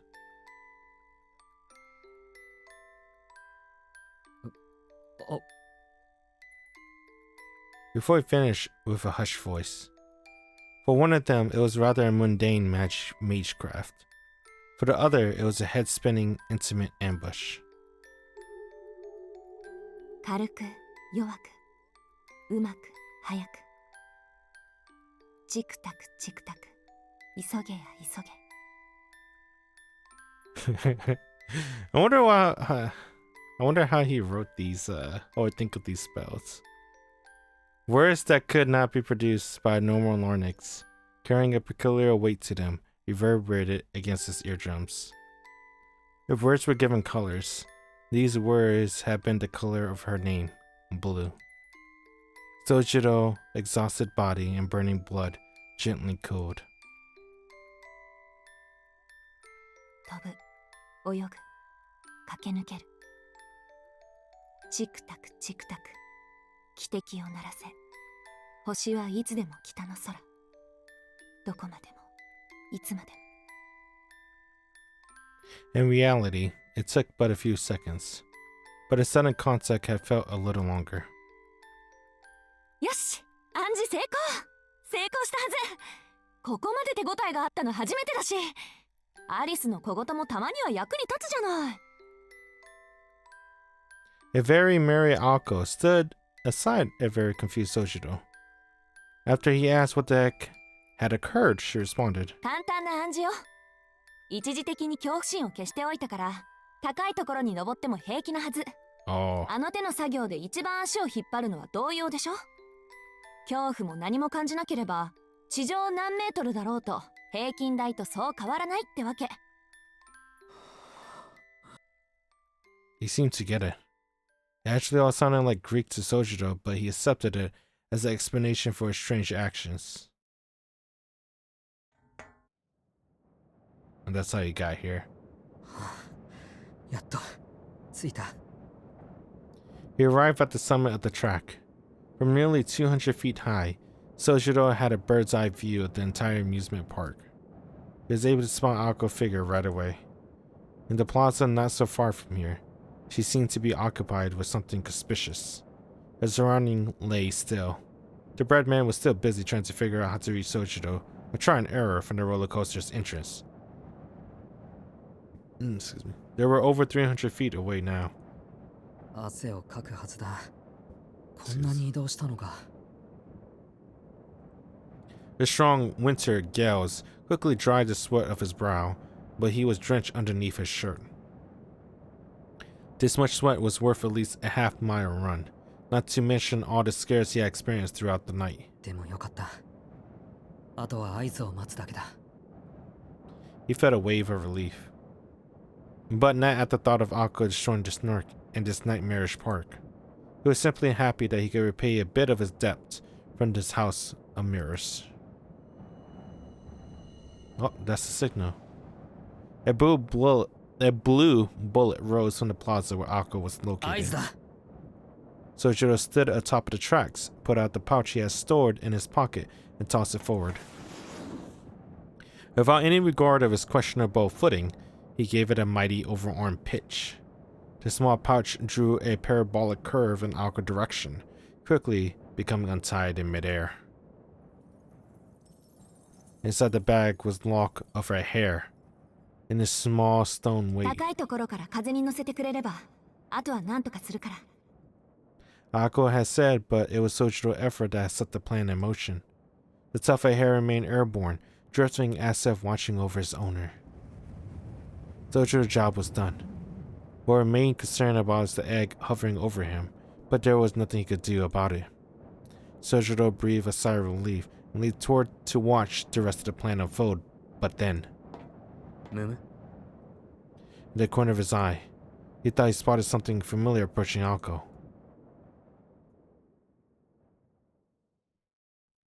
What? What is it? ルートセット。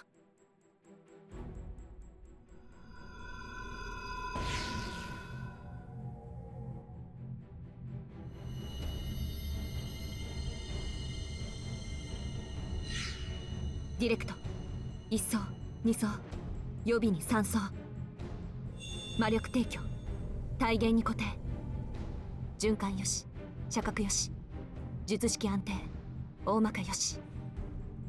A pattern began to carve itself into the brick street.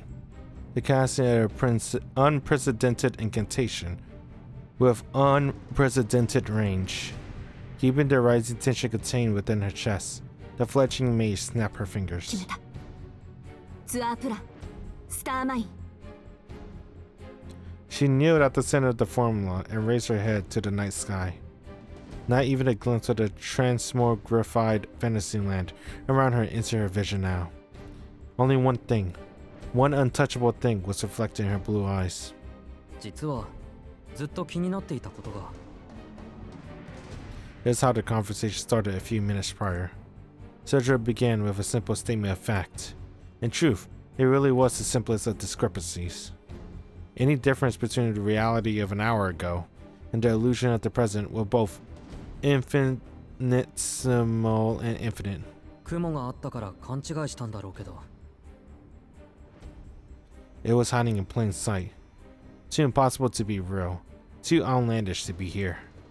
It was in this amusement park where every paradigm had shifted, something was brazenly flaunted in normalcy. 今夜は新月なんだ、青崎。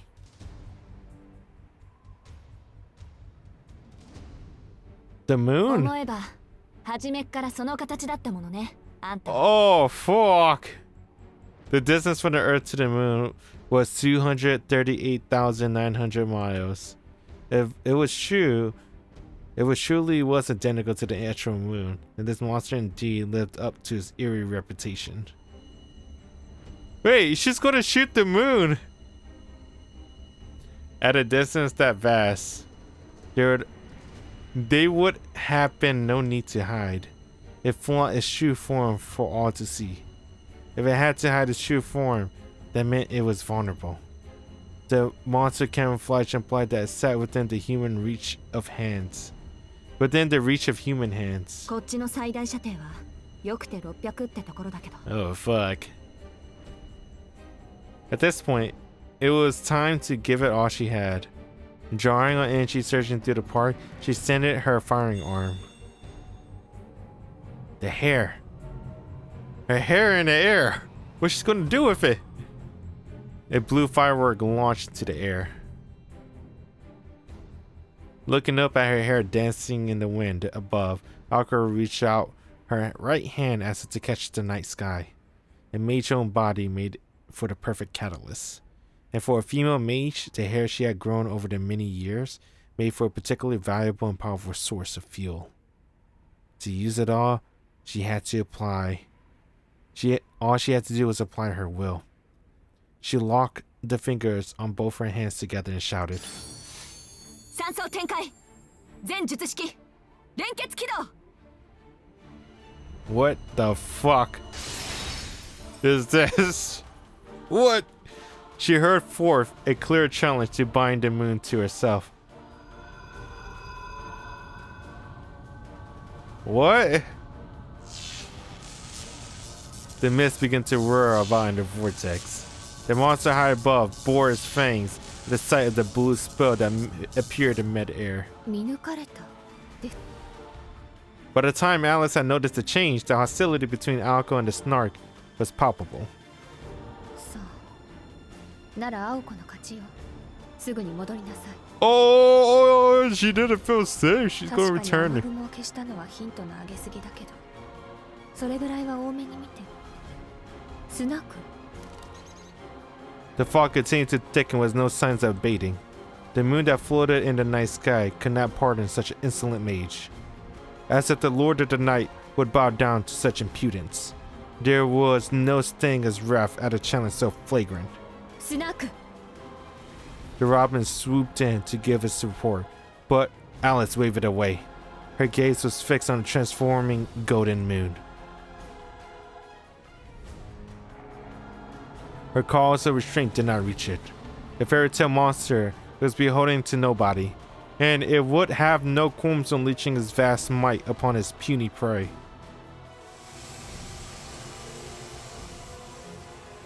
Oh shit.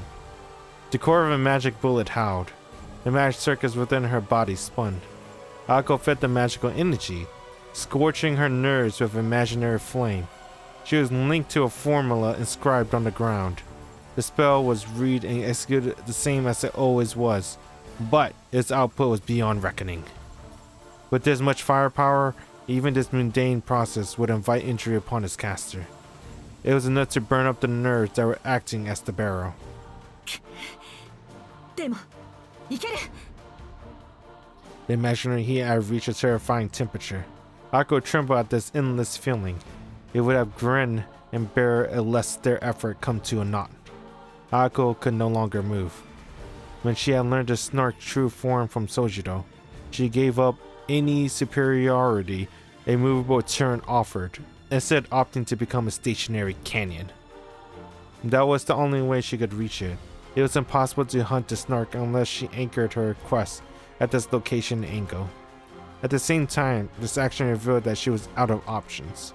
Once the fuse were lit, she would have no choice but to fight to the bitter end. Ako took a deep breath. This was the way she wanted it. Her preparation were complete. She would be able to deliver this maelstrom of magical energy directly to the moon, like a rocket payload. The third mid-air layer served as a cannon muzzle in sight. It would fire to the magical energy once it reached criticality and allow Ako to adjust the angle of fire. きれ The moon became warped within her scope. Okay. As Ako charged her magical energy, the deployed display his golden form as if to mock her. Come, worship the heavens, powerless scion of the innocent bloodline. From there it was, a point among the otherworldly sky, the mystical visage, obfuscated by jade mist and azure clouds, called the greatest treasure known of the world of magecraft, a rarity more valuable than the entire kingdom. Crown Phantasm. Crown Phantasm? What the fuck is that? What's a Crown Phantasm? フラットスナーク Hold on. Wait. Type moon. Crown. What the fuck is a Crown Phantasm? Was that Alice in a whatever? With a whatever. What the fuck is a Crown Phantasm? The great three most powerful ploys behind the first generation blah blah blah. They're also referred to as crown phantasms, supreme illusions, are capable of plastering a texture from the age of gods on top of the modern world. The major associations see them as expensive, precious, and massive than whole kingdom. The era of the Great Three seems to become something akin to a vessel to them. Press back. Most powerful and valuable ploys, magical entities created by the first generation witch. Oh. So...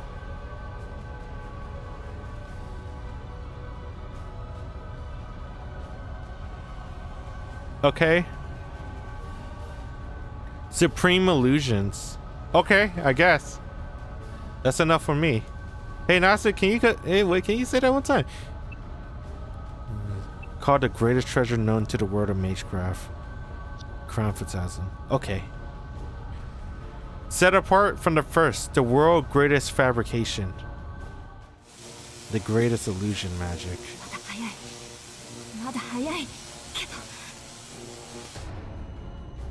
Her instinct screamed at her to delay no further. The fairy tale monster was the greatest of its kind, and it was about to expose its true form. Its open hostility made it clear that it was ready to counterattack.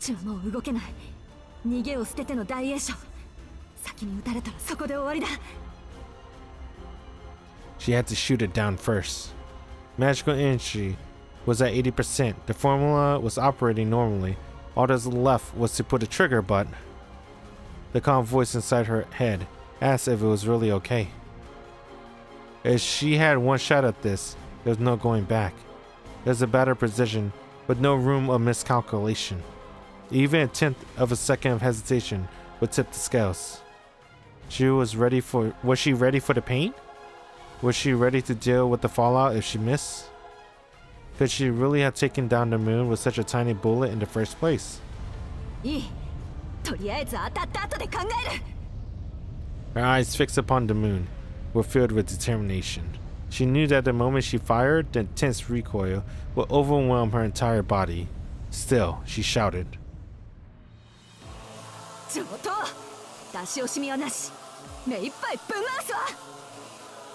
With every ounce of spirit she possessed, she fired her ultra long-range projectile into the sky. Oh fuck.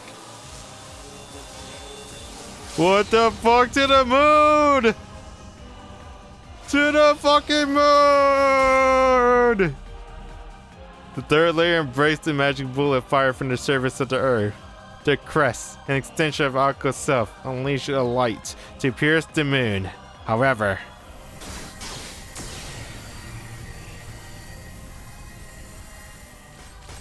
what the hell is that? What? An enormous blue canopy pulverized the beam. It returned to ether, that 3,000-degree flame to nothing as it came in contact with the bullet. The record of the Grand Magecraft literally boiled her blood. Her body couldn't handle it. Her heart stopped. Her brain went numb for the pain and impact. Her nerve putrefied from end to end. Her mage crest revived them all by force.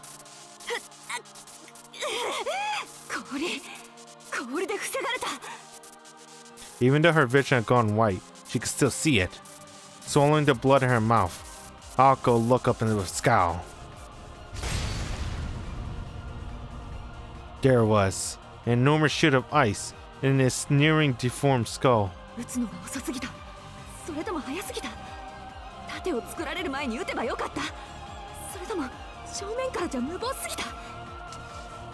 Now what?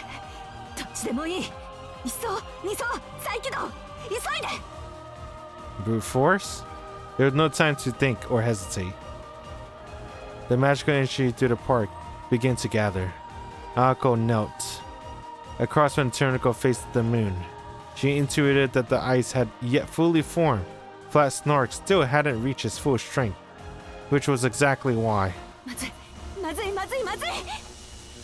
By accelerating the spell, Ako damaged her own body.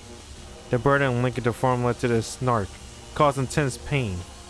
All she could do was grit her teeth and endure it. All because あの氷、私のマックスよりもっと上だ。 Akko had gotten a read of their relative strength. Even if his volume of magical energy was identical, Snark form, his mystic scale, was in a different league. Akko could change her energy to an absolute limit, and that would barely make a dent in the ice wall. Meanwhile, there was nothing she could do to prevent her own annihilation, as the Snark gathered as much energy as it could. ならその前に。 She loaded her next shot. She issued order to the floating third layer. Ignoring the toll in her body, she began to accelerate the first layer formula. The roll of her right hand. Single layer was to absorb and store surrounding magical energy. The thick fog which drifted through the park was an ancient ether spewed out in the flat Snark-owned body, but Akko could pour it out into a formula. Akko body, which had integrated with the formula, took an amount of magical energy that far surpassed its maximum capacity. It seethed in agony, or rather, it trembled in delight. For a mage, magical energy was a propellant to reach the realm of mystics, the expansion of eternal time, the liquefaction of the self, the release from the physical. They were all the one might call a near-death experience. But the precipice of what lay beyond, Akko stood firm and faced reality. Still, reality had come to break her will. The gap between them was plain to any observer. The gun barrel named Akko Aozaki had not a chance to chip away that lump of ice. She celebrated the spell further. The skull grinned. The ice was no shield. It was a hammer to crush mages who did not know their place. The moon laughed as it prepared to crush not just Akko, but the boy on top of the roller coaster, as well as the park in its entirety.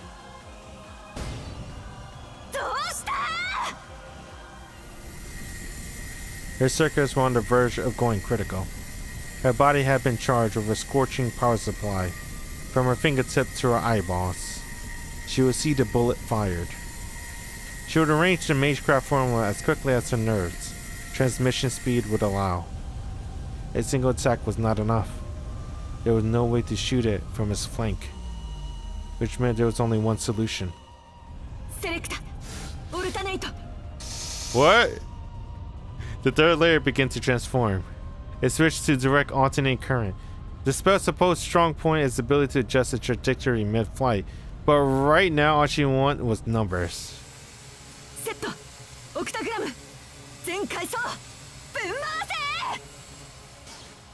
Okay.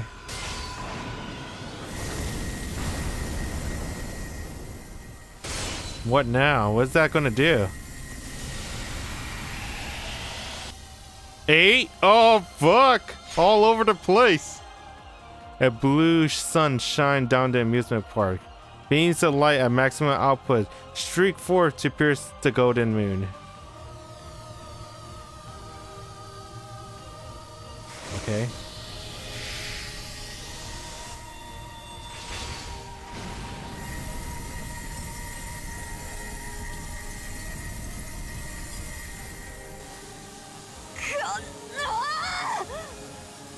Holding down the trigger, she continued to fire, taking in energy ad infinitum.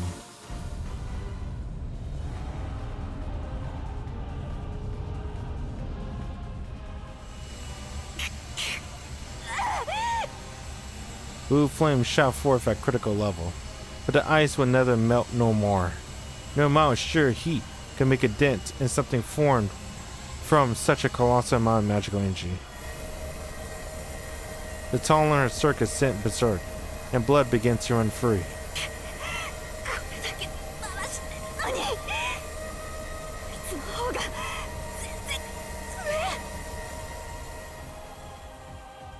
The battle had become a tussle over the magical energy that filled the park. From the very beginning, this had been Snark's home turf. The Snark had control over at least 80% of the space, while Akko had 20 at best.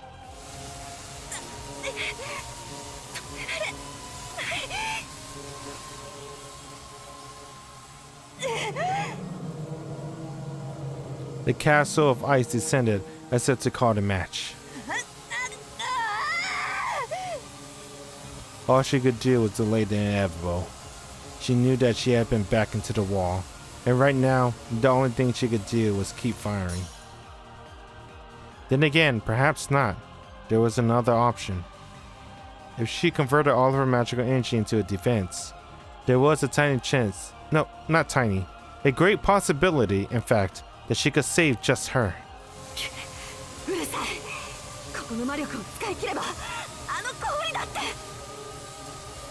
Clinging to their broken hope, Ako continued to rotate her circuits. Time seemed to stop with the magical energy overdose. The second intense pain lasted an eternity. Then it missed everything. Something approached, one step at a time. Oh, is that the doll? Or the puppet? Something from among the park's shadow. Something. Something. Something. Something.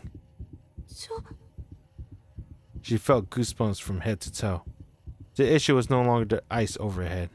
In the midst of the stillness, the red death drew closer, set by ominous step.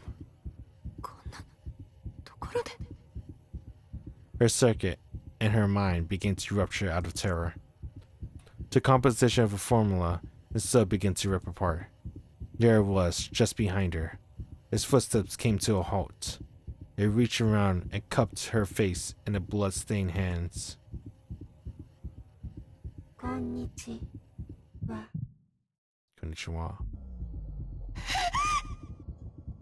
She went to scream out with all her might. This is it.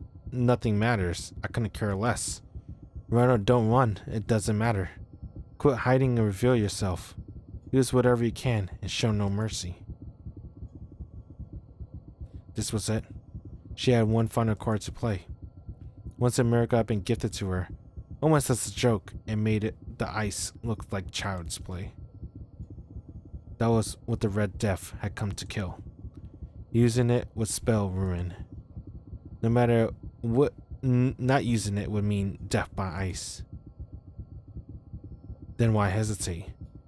There were no condition on its use. There was no price to pay for its power. She simply would cease to be herself. That was all. Human love to exist in areas of gray. Dozens of electrical impulses disconnect the brain every minute. Nothing lasts forever, not even oneself.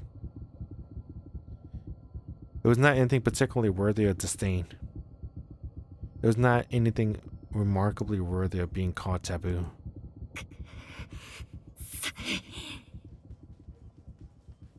What escaped her lips now was rage, bewilderment from the red silhouette. The girl let out an audible scream. Could true magic truly be her savior? What an optimistic load of bull.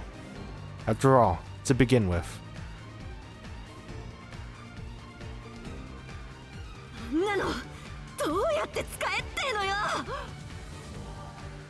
Indeed, Ako was still in the dark when it comes to that magic, whatever it was.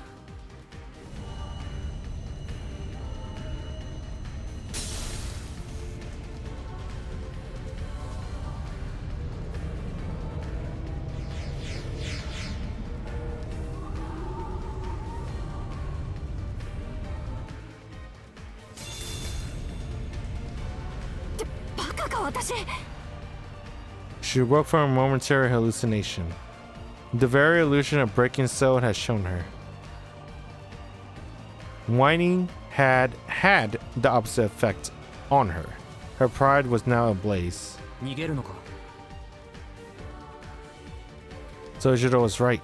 Her opponent had put her in check, but she had done the same to it. It was clear why she was losing, so now all she needed was a counter plan. Well, within her abilities. No matter the odds, she was not one to give up without giving it one last shot.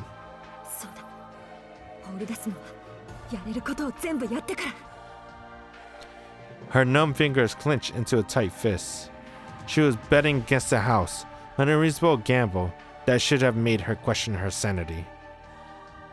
If her first step was off by an inch, her body would be instantly vaporized. But she knew a boy who never fled. She knew of a steadfast courage that could shine his light, no matter how small, though any desperate situation. Yes, there was more than just herself to be concerned about. If that ice fell, it would mean destruction of the part of its entirety. Everything he had achieved, everything he had risked and dared, and happily put his life on the line for, would all be for naught. 本当。それじゃあ何のために意地を張ったかわからない。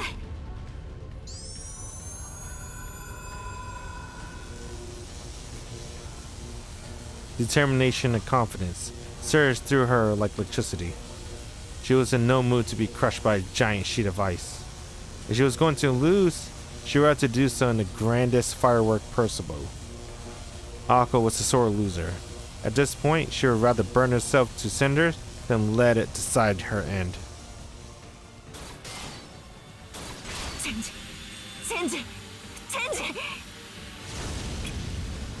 She grunted in pain. Energy raged through her body. Her circuits were on the verge of disintegration. Described upon her body, her magic crest with magecraft given physical form. It did not, however, stop with simply skin and flesh. It burrowed to the very marrows of her bones. You like the animation of the magic circles? I like it too, but it kind of makes it hard to fucking read. I was struggling to read that, I'm not gonna lie.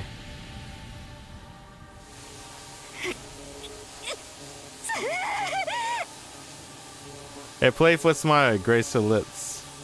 Her sense of reason had been turned upside down by the pain. It was only natural. She had to praise her own body for holding out so long while pushed beyond his limit. The skull face noticed the abnormality. It finally recognized the challenge for dominance over the space. It laughed as the conceit it faced. Never did expect a magician to challenge the great flat snark, lord of vessels over a millennium, and in such an age of decline.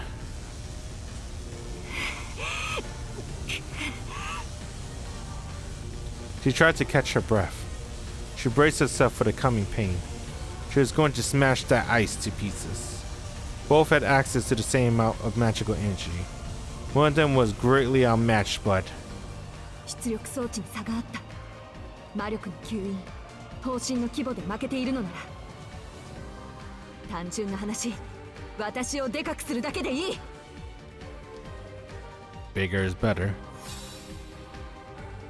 チェンジ、ツアープラン。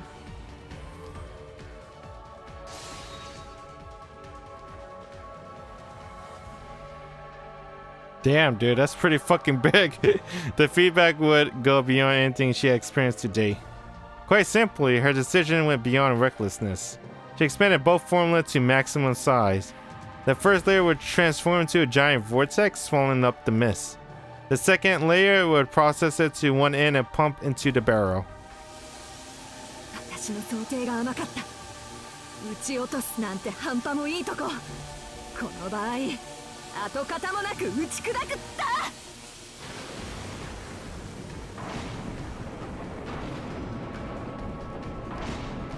Dude. Primeval power answered the spellcaster conviction.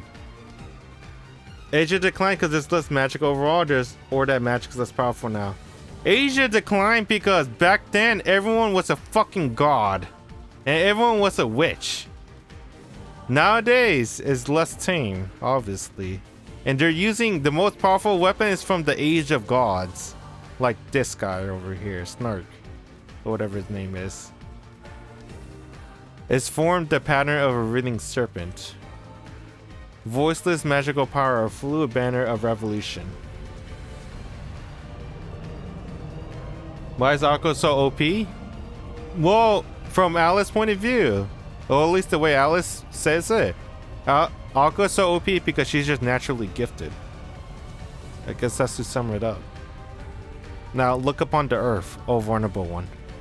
See now this pioneer. this first among trailblazers. She embodies a species that knows no fear, that renders not all manner of mystic and tradition. This is 2 years of training. 2 years of training, Brody. She's just that talented. For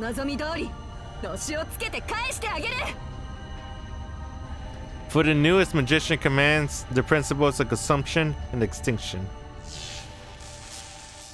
Boom.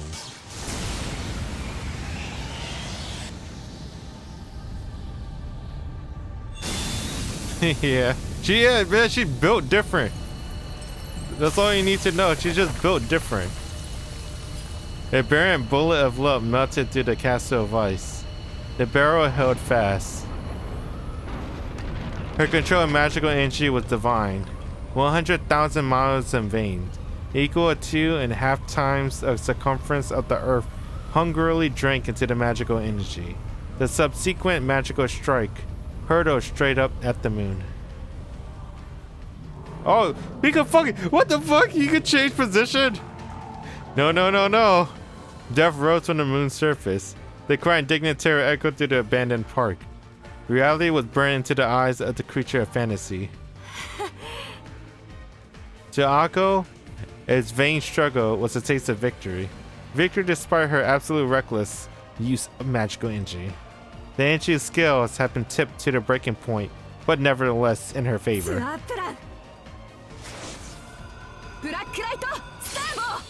Hell yeah.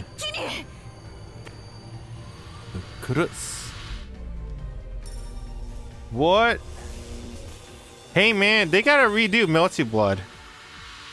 Fate Grand Order Akko is really fucking cool. Visual novel Akko, this came from 2012.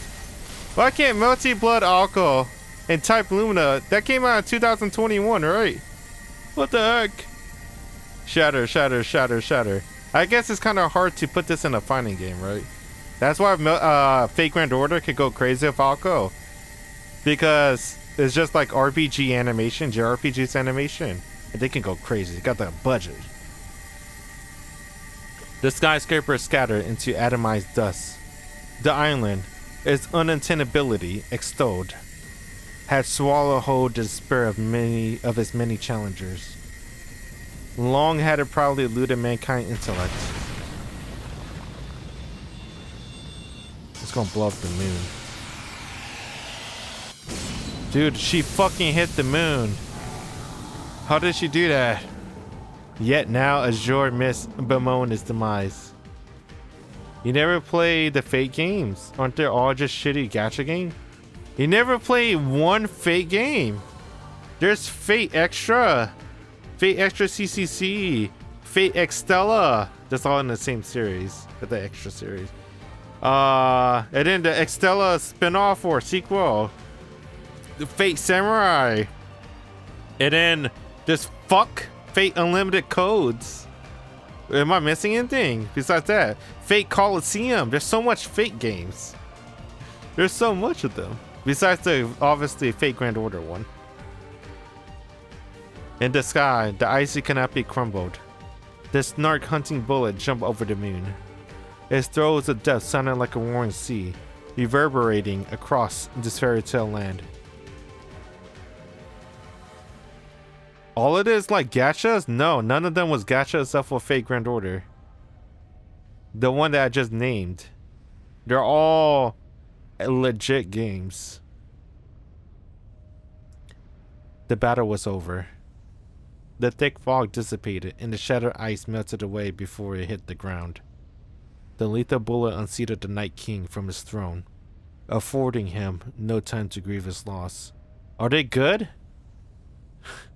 Okay, they're not that good, but they're pretty funny. Fate Unlimited Code is also known as a fighting game from Capcom, but it's a kusoge. Kusoge in Japanese means shit game, but there's a following for shit games. Because everyone can fucking one touch. It's pretty broken. But it's really fun. Don't get misleaded because it's called shit game. They may be kusoge, but they're fun. They're fun kusoges. Very, very fun. Oh, there's also that Fate fighting game that I played on stream. I think a couple years back. It was besides the Capcom one. I forgot what's it called. I played that one. That one's really fun. I like that one a lot. There's a lot. There's a lot of Fate. You can just Google it. And there's probably pull up at least like 10. A lethal bullet unseated the Night King of his throne, affording him no time to grieve his loss. Oh, the best Fate game is Fate Hollow Antaraxia. I don't know about the remake or the new one, or whatever, the remaster port in Steam. I never played that one. But they have a mini game that I really like. It's called Ilia Castles, whatever. It's a really fun mini game. I like it a lot. It's so fun. The oil at the moon. The untouched, flat snark. The dreamscape that had begun with its resurrection ended with its demise, drawing it close to the nightmare. There we go.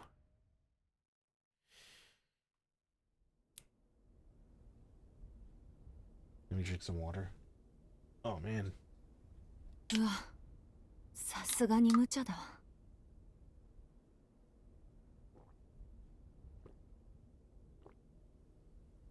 Is that snow?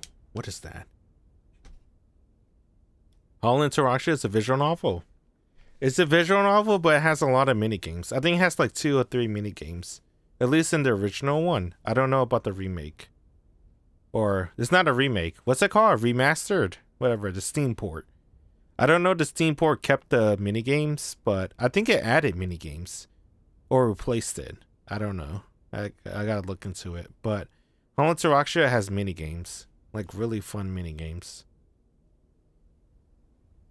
I'll play on stream one day. Oh fuck, I don't have Hollow Interaction downloaded, huh? At least the original. Do I? I gotta look it up again. But I'll play it one day on stream. Show you guys. Flat on her back, Ako looked up on the night sky. She lay there, perfectly still, not able to move a single finger. When she tried, her whole body screamed out in agony. She was completely empty of magical energy, and magic crests had come to a halt. So what happens after the Grail War, which was canon? All of it. I know that's confusing, but technically all of it is canon. Hollow Interaction is all of it. You have to play to understand it. She estimated that it would likely require a whole day to recover all her bodily functions. Sadly, all she could really do in that moment was take a breath. At least her chest was swelling with pride. She had gone toe-to-toe with a fairy tale monster and had emerged victorious. The battlefield condition had favored her. It was true, but there was no denying that Alco had come a long way in the last 6 months. Hollow Interaction is only if you like slice of life.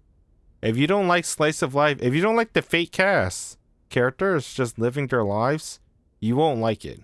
The story. That's basically the story. It's like a little bit of story of Kotsumine daughter, Karen. So Kotsumine is the church guy, Yoru Kobe Shonen. The main heroine is his daughter. And the main character is a secret. So it's the secret of him and Kotsumine daughter. Those are the 2 main characters. And they have like a little bit of lore in between the slice of life. But majority of the visual novel, Hollow Interaction, is just slice of life. With a little bit of that lore in there. I'll say it's like 20%, 30%. Main story is 30%. You can only reach it after you do a lot of the slice of life stuff. You can kind of skip the slice of life stuff, but I mean, what's the point? It's like skipping the story. It's like, what the hell? What's the point then? And it's like a dating sim kind of thing, where you can pick places of where to go. I don't know if they ever changed it to remaster. I never seen the remastered. I don't know if it's a good port or not on Steam.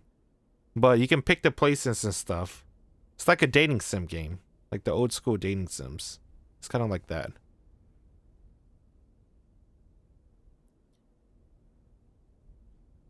Flat Snark would never again return to this world. It was an insanely rare item, so invaluable that it would have been impossible to price it for the auction at the association in London. Mahōtsukai has sent Alice's priceless treasure to oblivion. Excuse me. Needless to say, things had gotten more than a little out of hand. They had both agreed to the fight, so Alice probably would not complain. Even if she was furious, she would never been undignified as to show it. Damn, dude, she just killed her family treasure. Oh, fuck. The second Alka relaxed, her fatigue finally caught up with her. She did everything in her power to fight off the overwhelming drowsiness. Aside from a few minor internal injuries, her body was miraculously unscathed. She felt like she could probably stand up and dust herself off after a bit of rest.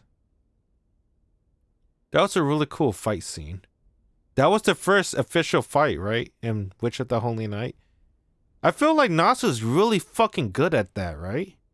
Cause Tsukihime original, the first official big fight was Shiki versus Novinsky, or Neuro Chaos, right? 666. And the only way to kill Neuro Chaos is Shiki had to kill all 666 familiars, including Nero himself, all at the same time. That shit was fucking insane. Alright, that's one of the most insane first official fight. Fate Stay Night. Is Archer versus Lancer the first official fight? Or Lancer versus Saber? Both of them pretty fucking good. I want to say Lancer versus Saber is more of the official first fight. But fucking Lancer cast Gay Bog. And then fucking Saber miraculously dodged death itself? What the fuck? By having luck stat plus. She just built OP. That was fucking good too. That was actually pretty a fucking good fight. Both Lancer vs. Archer and Lancer vs. Saber was really fucking good. And now Witch on the Holy Night, right? This is the first fight, official fight. I guess you can count the puppeteers, kinda. But I feel like Alka vs. Alice is like a real big fight, right? That shit was intense. That was really good. I like that. She said, fuck the moon. Punch that shit in the air with a beam of light.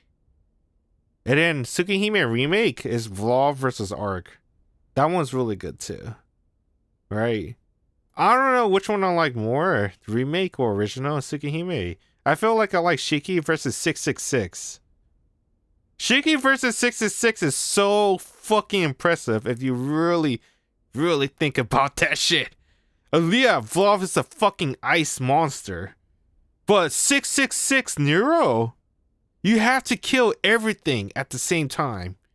That's fucking insane. I gotta reread that fight. That fight was crazy. I gotta reread it. Holland to Raksha, all routes happening at the same time. It's confusing. Yeah. I think the whole point of that story. I can't spoil it for you. It makes sense if you know the twist. That's the only way. You just have to know the twist. And if you know the twist, that's the entire story, so. Yeah. The golden moon continued to burn into the night sky.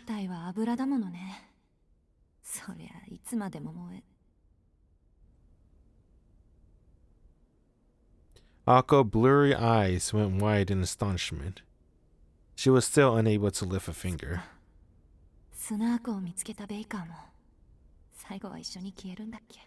The baker. She sighed in resignation. Ako accepted that her final stand left with her with only 10 seconds before she burned to ash too. Alice gonna say no? As well, just a short moment prior. Buffeted by strong winds atop the roller coaster, Sojiro gravely peered down at the ground. Mumu? All he could muster was a single "Mumu." He could see Ako on top of some drawing on the ground in なんだあれ。 the distance. There was something familiar in the direction of the ruined House of Mirrors. Sojiro's job to throw Ako hair from a great height was complete. While not the most impressive a task, it was absolutely a matter of life or death. On top of it all, he was just thinking about how he's going to get back down to the ground, just making him dizzy. He had experienced more than enough trouble for one day. いや、でも、あれ。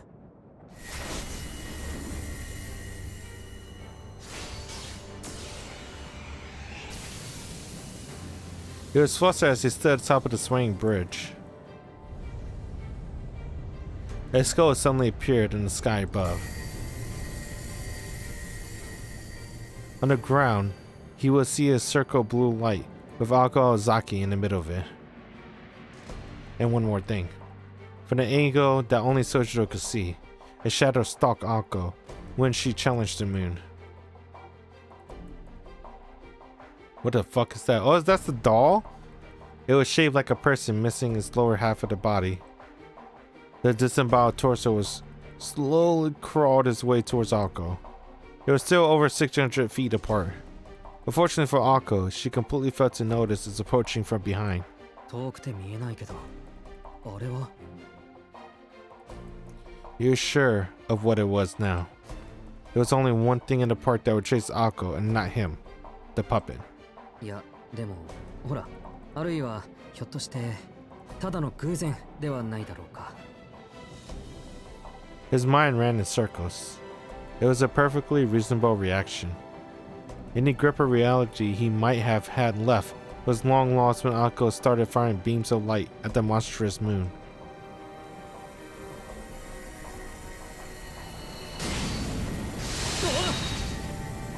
Ako mercilessly fire buffeted the roller coaster like a storm. Just standing on it was almost enough for him to be thrown off and killed.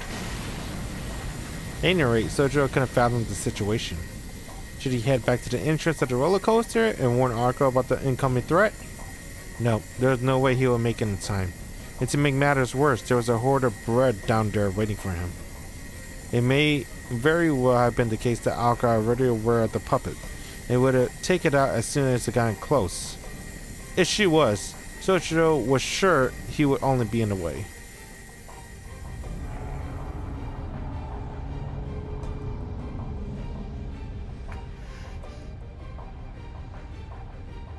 But it did not seem like there was anything he could do to help. And beyond that, Ako was not only one in danger, he was in quite a predicament himself. You can't go home yet. Again. The road home was never as safe as one thought. It was as true here as it had been in the mountains. The path he was on was no exception. As risky as the ascent had been, it was more dangerous to go back down. There was no time to be worrying about others. His shaking legs reminded him that only 200 feet separated him from 大 death. 丈夫。それは分かっている。けど、 His head was pounding. This was reckless and stupid. Had been raised in the mountains, he was more sensitive to danger than anyone raised in the city. And just thinking about what he was about to do made his throat seize up. There was only one thing he could say for sure. 青崎のことだ。あれに絶対気づいていない。 With a sobering shout, Sojiro started making his way down the 200-foot frame of a roller coaster. His race toward death accelerated. He never meant to speed up, but the downward slope propelled him forward.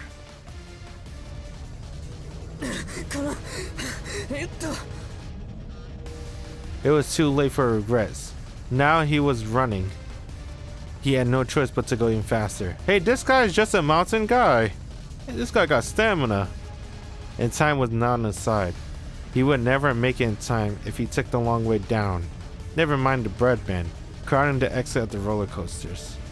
With the exits blocked, the outcome would be the same whether he went slowly or quickly. There was no reason to rush to his death as desperately as he did. だから。 So what if it was futile? Sojiro cleared the doubts from his mind. he turned his attention to what he could do. Keep his footing and tried to arrive at the bottom as quickly as he could. 間違えるな。今大事なのは間に合うとか助けられるとかそういう結果の話じゃなくて。He had no idea what impulses were driving his stiff limbs. He just focused on the moment, pushing past the fear and the cold logic. And at the core, he was the kind of person to deal with problems head on. There would be time to think about the consequences later. But hesitation was not his only こんな時 obstacle. に The worst possible hindrance appeared at the moment, but not focusing on the track would mean certain death. Sojiro sensed something wrong with the egg. He had been so studiously observing out of his one eye. Something had changed. That very moment, he realized it. よそ見してる場合じゃない。 Sojiro stumbled, then instinctively caught himself. It was a miracle he had not fallen. Descending a roller coaster on foot was an act of suicide. The egg stayed right by his side, so close it was likely it would collide with him. Though he was trying not to look at it, he could not help but feel uneasy that the door-like decoration in the center was gradually opening. ああ、もうちくしょう。なんだってこんな。He cursed his rotten situation, and yet he refused to slow down. He ran even faster, glaring at the egg on the side. 本当、おかしい。こんな状況なのに。 Sojiro was baffled. He found that he was smiling. Perhaps it had something to do with Ako's charm. Sojiro could not tell one way or the other. He could still feel Ako's finger on his skin. The trust and expectation she had placed in him was etched into his heart. But what spurred him on that something was entirely different. This all stemmed from a much deeper problem. It was something inside him that could not understand at the time, but eventually come to terms. Well, one day. よし、距離は今なら2メートル弱。 He carefully judged the distance as he ran down the track of death. But the distance between what? That went without saying. It was the distance between himself and the one thing that could save his life. He told himself he was going to do it over and over like a mantra. Sojiro could not believe himself. He was about to do what's incredibly stupid. But what is stupid when smart is not an option? 本当。 Courage? なんでそこまでやるんだ。 Brave? Amidst of all, he laughed at how pointless such self-reflection was now. Temporary confusion and psychological thrill ride both had laid his soul bare. What really mattered in life? The answer to that question was simple. His primitive values did not crave success or reward. All he wanted was よし。 to live the way he wanted. It wasn't an obligated to the people around him. His desire to live his way, and his alone. 行こう。 If the egg had been equipped with vocal function, it would have gasped in shock on what happened next. The boy, who had only tried to escape up until this point, suddenly shifted his way. He pointed his feet toward, instead of inward, towards the edge of one wheel and crouched over so slightly to maintain momentum, gazed at the floating egg. や Oh, れ he's gonna jump on the egg! 距離的に問題はない。 Okay.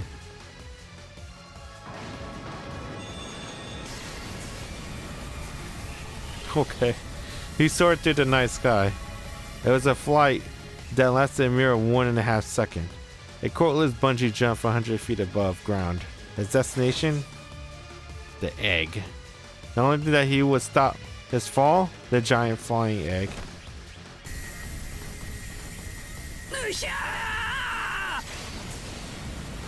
He shrieked, this time out of elation, as he desperately clung to the egg's surface. Just earlier, the cold-blooded witch had told him that without fear, the top of the building would feel no different than a balance beam. This for the same witch that had been left speechless had she witnessed the spectacle. This was one thing to be fearless and another to be reckless. What the boy did next would give her a headache in the days to come. 頼むぞ、頼む。 Clinging to the egg, he shifted his gaze away from it. He felt the rapid descent. Sojiro focusing his half-shut eyes on the ground, leap off the egg, Once they were a few feet from the ground, he turned back to it carefully and re-established eye contact. Something so unbelievable, though, to Sojiro. The elevator at the department store and the mysterious floating egg were both just moving objects, virtually indistinguishable from one another. よし、割れてない。食べ物を粗末にするのは良くないと思う。He landed near the plaza. The shortcut that almost cost him his life had paid off. Yoru took off running the second his feet touched the ground. The puppet after Akko was the only thing in his mind. He paid no mind to the moonlight in the sky, nor to the egg, which was furious about being used and seconds away from self-destructing and blasting fragments all over the place. Nanu? Akko's dumbfounded expression spurred Sojiro on. The curse was complete. The empty egg began to sing, its waiting to let them know there was no escape. Now what? Sharp notes that egg exploded to the air. The order of the Queen Alice, that engraved in Dumpty, quickly robbed him to his senses. それはそれとして。 He snapped back to the task at hand and ran to Akko, still lying on the ground. His leg moved as if they had a mind of his own. Though he couldn't have stopped them anyway, since he could no longer feel them. お前、驚くほどしつこいぞ。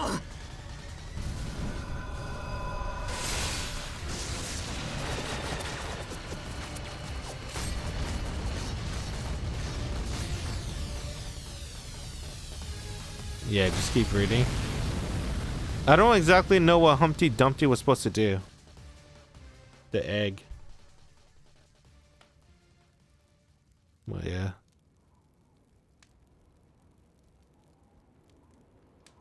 The Scramble murder case.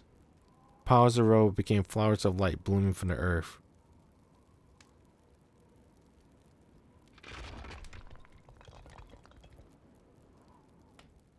The final curtain drew close, and the defeated left the battleground.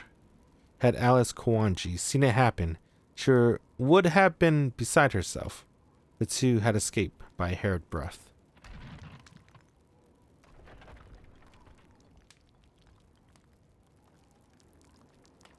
The only person in a position to witness that rare mutual destruction was the girl who had been saved from it. The boy had never stopped running, paid it no mind. 死ぬかと思った。 The safety of the girl in his arms meant infinitely more to him than the miraculous way in which she saved her.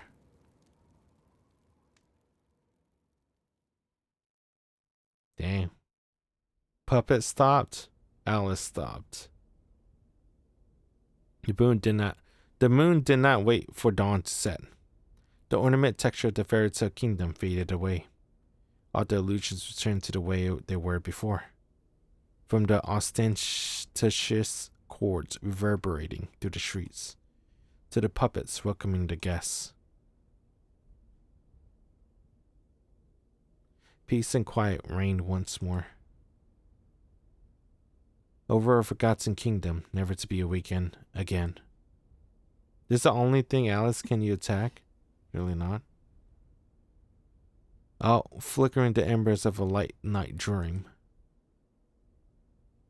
Even the electric lamps that illuminated the park. I think it's because Alice made a deal with Akko. If Akko could escape her wonderland, she'll let them go. And she technically did. So that was the deal. Together, they watched it disappear. Sojiro lay on the ground, desperately grasping for air like a fish out of water. The curse of the exploding egg had numbed his pain, and he was understandably exhausted after all he had experienced. He looked like he could be blown away by the lightest breeze. While Akko was also exhausted, she was still in better shape. Focused on taking breaths, even breaths, she was already working to recover her strength. あのさ、 Didn't her brain shut off like 2 times? And she's in better shape than Sojiro. Okay. She addressed Sojiro indifferently as her gaze remained on the amusement park. Still don't get why they want to murder each other.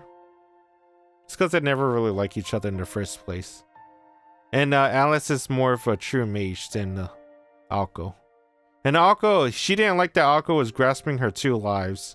Life as a high school student and life as a mage. I guess she wanted Alko to make that decision. Chose the life of the mage. Or just quit altogether. The abruptness of it was a bit theatrical in nature. She wanted to look at him as she spoke, but her pride was simply too great. あなた、なんかすごいことしなかった？ Why would she teach that to Alko? She hates her? It's probably because Alice respects Alko too, because she was complimenting her throughout the entire fight. The moment she had accepted death had seemed like an eternity. She was beside herself in shock of how indifferent she had been, as the shards rained down from the moon. But a reassuring voice had snapped her back into reality.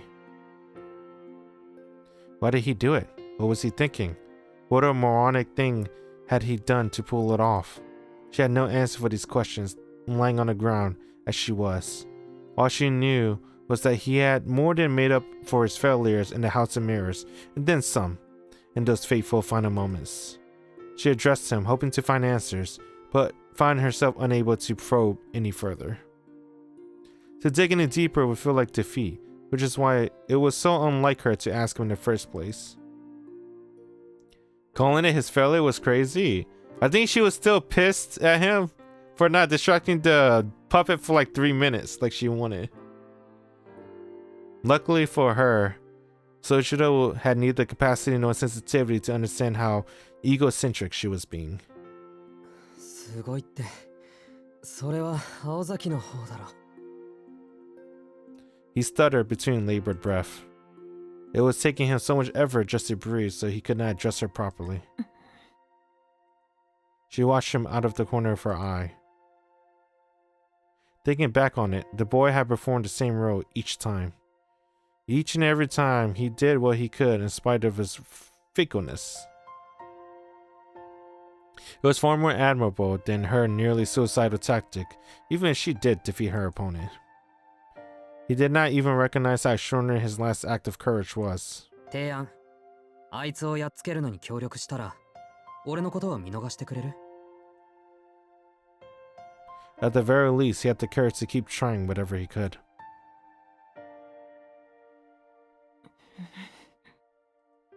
A spectator might have viewed him as a supporting actor. His actions were not exactly memorable. But the lead actress he supported did not see it that way. まあね、認めたくないし、口になんてもっとしたくないけど。Such inspired action were wasted in a supporting role. This guy really put off the impossible.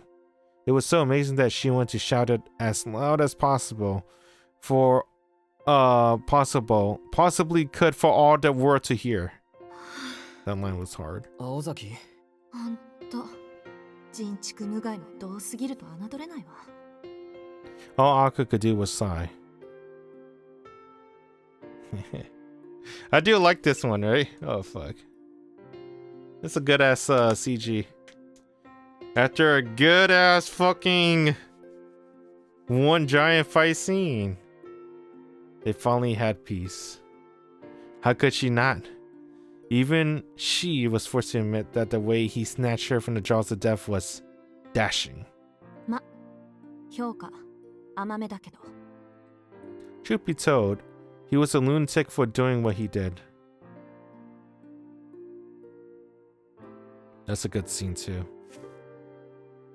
She steadied her breathing and composed herself.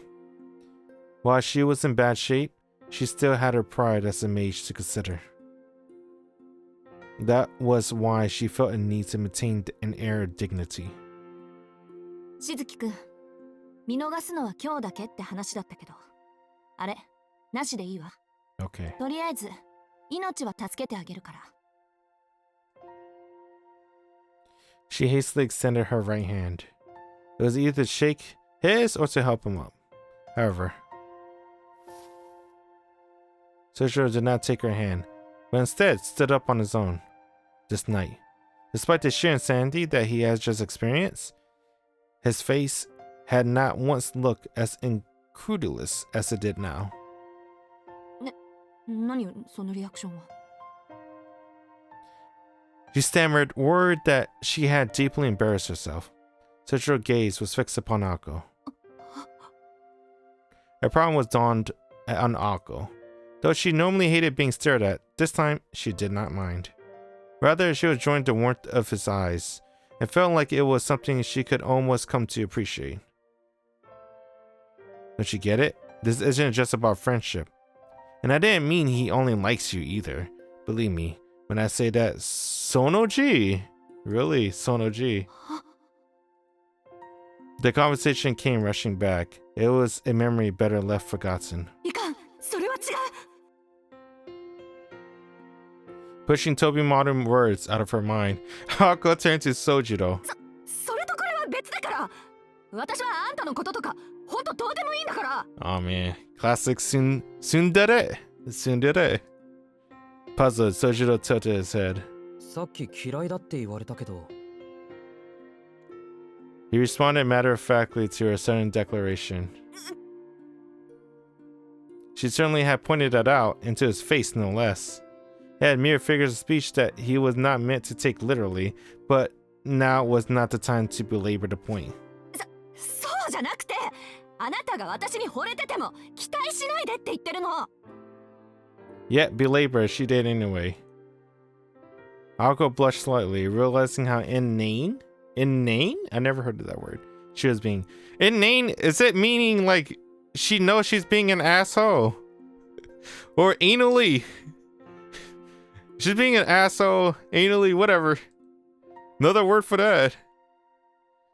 Sojiro is saying, what the fuck?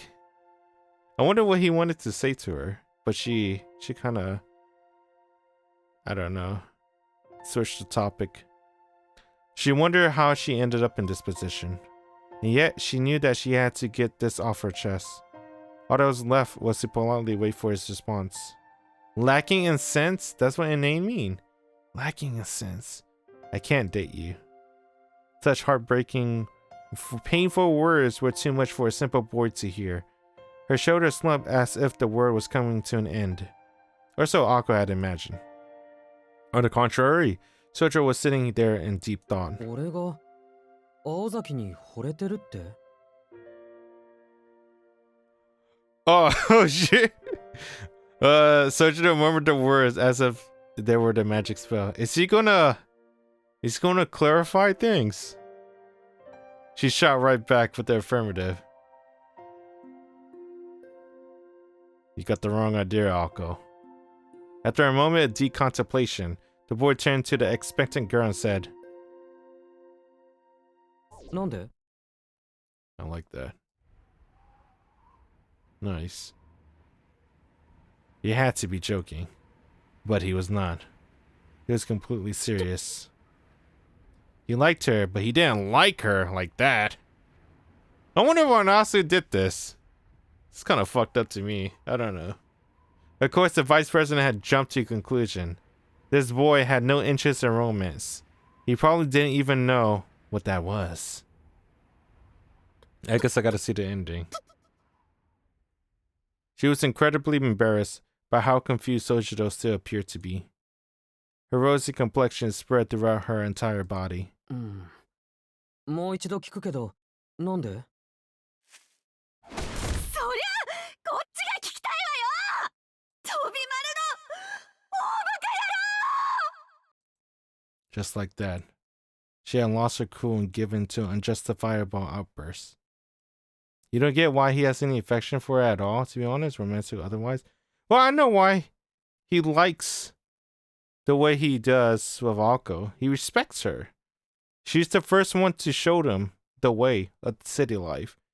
And she's the only person that always got his back in school. I mean, everyone got his back in school, but she helped him a lot. Like when he needed a job, he got to join the club. She helped him on that.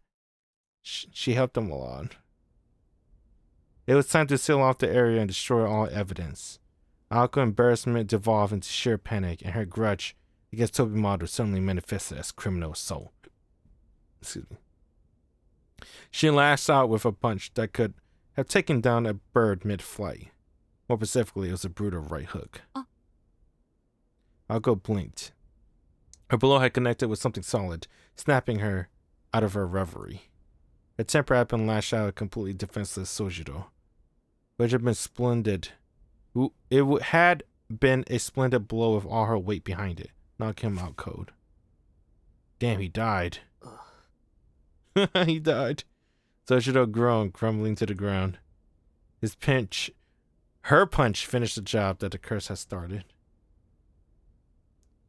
The kind of tsundere tropes happen so almost every anime. It's not funny anymore. It's annoying. Tsundere. It's not for the discomfort of his face. He appeared almost to be sleeping, Ako convincing himself that it was napping, not concussed. I don't know about Tsukihime. Tsukihime might be the only type moon without that trope. Because in Tsukihime, everyone's a yandere. That's what they call it, right? They're yandere. No one's really tsundere, except for maybe Akia a little bit, I guess. I don't even know if she counts. She's more yandere too. いっか。予定通りになったものね。The tension in her shoulders eased away as she looked down at Sojiro.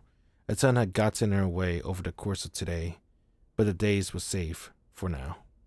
With nobody left to butt heads, she felt exhaustion finally overtake her. 歩いて帰れるかな。 Damn, what about Alice? I just want to see what Alice is going to do this whole situation. She's going to tell Ako good shit or kill her right here. But she's not going to kill her because of the deal, but... Well, I want to see what Alice does. Her fatigue was enough to make her complain out loud. When she thought about it, she realized that this was the first time she had used up all of her magical energy, and the first time she had participated in a battle of this scale without any prior preparation. There had no Batman, no prep time. Though in truth, 私一人じゃどっちも相打ちだったっけ。 she does somewhat proud as she whispered those words. Normally it has something that would beat herself up over, but instead she simply shrugged her shoulders with a bitter smile. Ako does something to get you confused? You haven't read further, so you still don't know what's up with that? After all, it was thanks to the person sleeping by her side. ね、聞こえてないわよね。 As if the night had swallowed her voice before it reached him, she received no response. Confident, she continued in an even quieter voice. ありがとう。十分に助けてもらったわ。 Of course, there was no response from Sojiro, but she was not expecting one. Saying it for the record was enough. Ako watched Sojiro sleep for a while and then pulled something out of her pocket. It was a palm-sized glass bottle her roommate had given her, which she opened with a pop. それとこれとは別だから。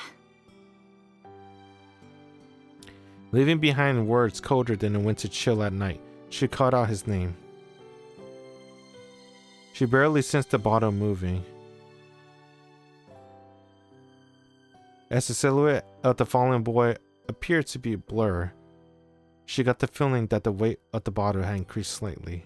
うわ、どうなってんだろうこれ。 What appeared to be a human form could clearly be seen inside the glass. Alice Koanji tools were mystics that confounded even the most knowledgeable of mages. As soon as Ako tried to analyze them with logic or reason, she was already out of her depth. Knowing this all too well, Ako closed the bottle and watched the boy disappear, as if by some magic trick. まったく、こんなの手品じゃなくて魔法だって。 She muttered as she looked into the magical bottle. Its weight had not changed significantly. She had no idea how it worked, but the one thing she did know was there was a human being inside of it. The light weight was almost unnerving, closer to empty air than a human being. It was about as heavy as one would expect if their bottle was summer breeze, though that did fit her image of Sojiro perfectly. アリスの言う通り。 She muttered to no one in particular. She recalled the past. ほんと私らしくない。 Ako wore a bittersweet smile. Her usual moodiness was gone. It was a dangerous world out there. It was good to have someone to keep her on her toes. With a wry chuckle, she flicked the magical bottle with her finger and set off walking.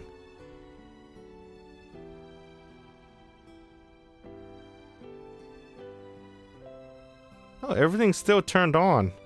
The electricity, oh, never mind, slowly turned off. She could hear a bell in the distance signaling the end of the play.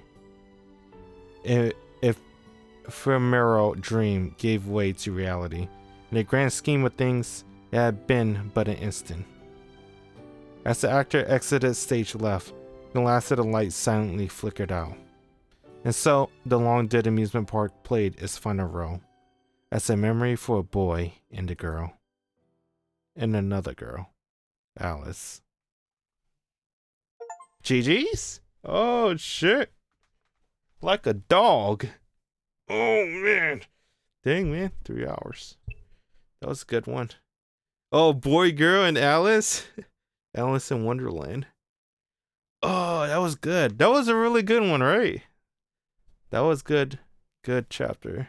That's where you stopped at too. So you confused? I think she's taking him home. Because he's so fucking heavy. And she doesn't know where he lives at. So she's going to take him home with her. That's probably what's going to happen. Because what are you going to do? Leave him there in the middle of nowhere. Right? You can't just leave him. He just saved her life. So the best thing she could do is like at least take him with her to a warm place instead of just outside of winter of an abandoned amusement park. God knows how far away he is from home, right? Let's take him with her. So, GG's. GG's. That was good. That was really good. I can see why people say this is better than Tsukihime, at least in terms of budget and visuals. I think in terms of budget and visuals, yeah, I think it's probably better than Tsukihime remake. Story-wise, it's always debatable. I like more of a psychological killer. That's why I like Shiki as the main character. Because of his twisted split personality and his blood of the Nanias. But at least visually, Witch of the Holy Night is really good. And I kind of like Alice too. Alice is really good and unique, at least to me. I like the way she used magic. And her being the first enemy was kind of cool. I kind of like that too. So, why was Alice giving her like that? The bottle? I think they were discussing stuff. Oh yeah, Sojo is just being a dude. Yeah, Sojo being a dude is kind of crazy. I feel like he got some special shit. But let's see. Cause come on, man. He did all of that. He's from the mountains. There gotta be something, right? There's gonna be something. We're gonna know. So, yeah, the neck thing. Yeah, probably. Let's see. I don't even know what the fuck he's gonna be like. If he's gonna be like Caster Master, he's just gonna be a really buff dude that knows kung fu, and then I'll go buff him with magic. Or he's gonna have some real shit. I don't know. We'll see. We'll see. But that's next time. So, GG's, GG's, GG's.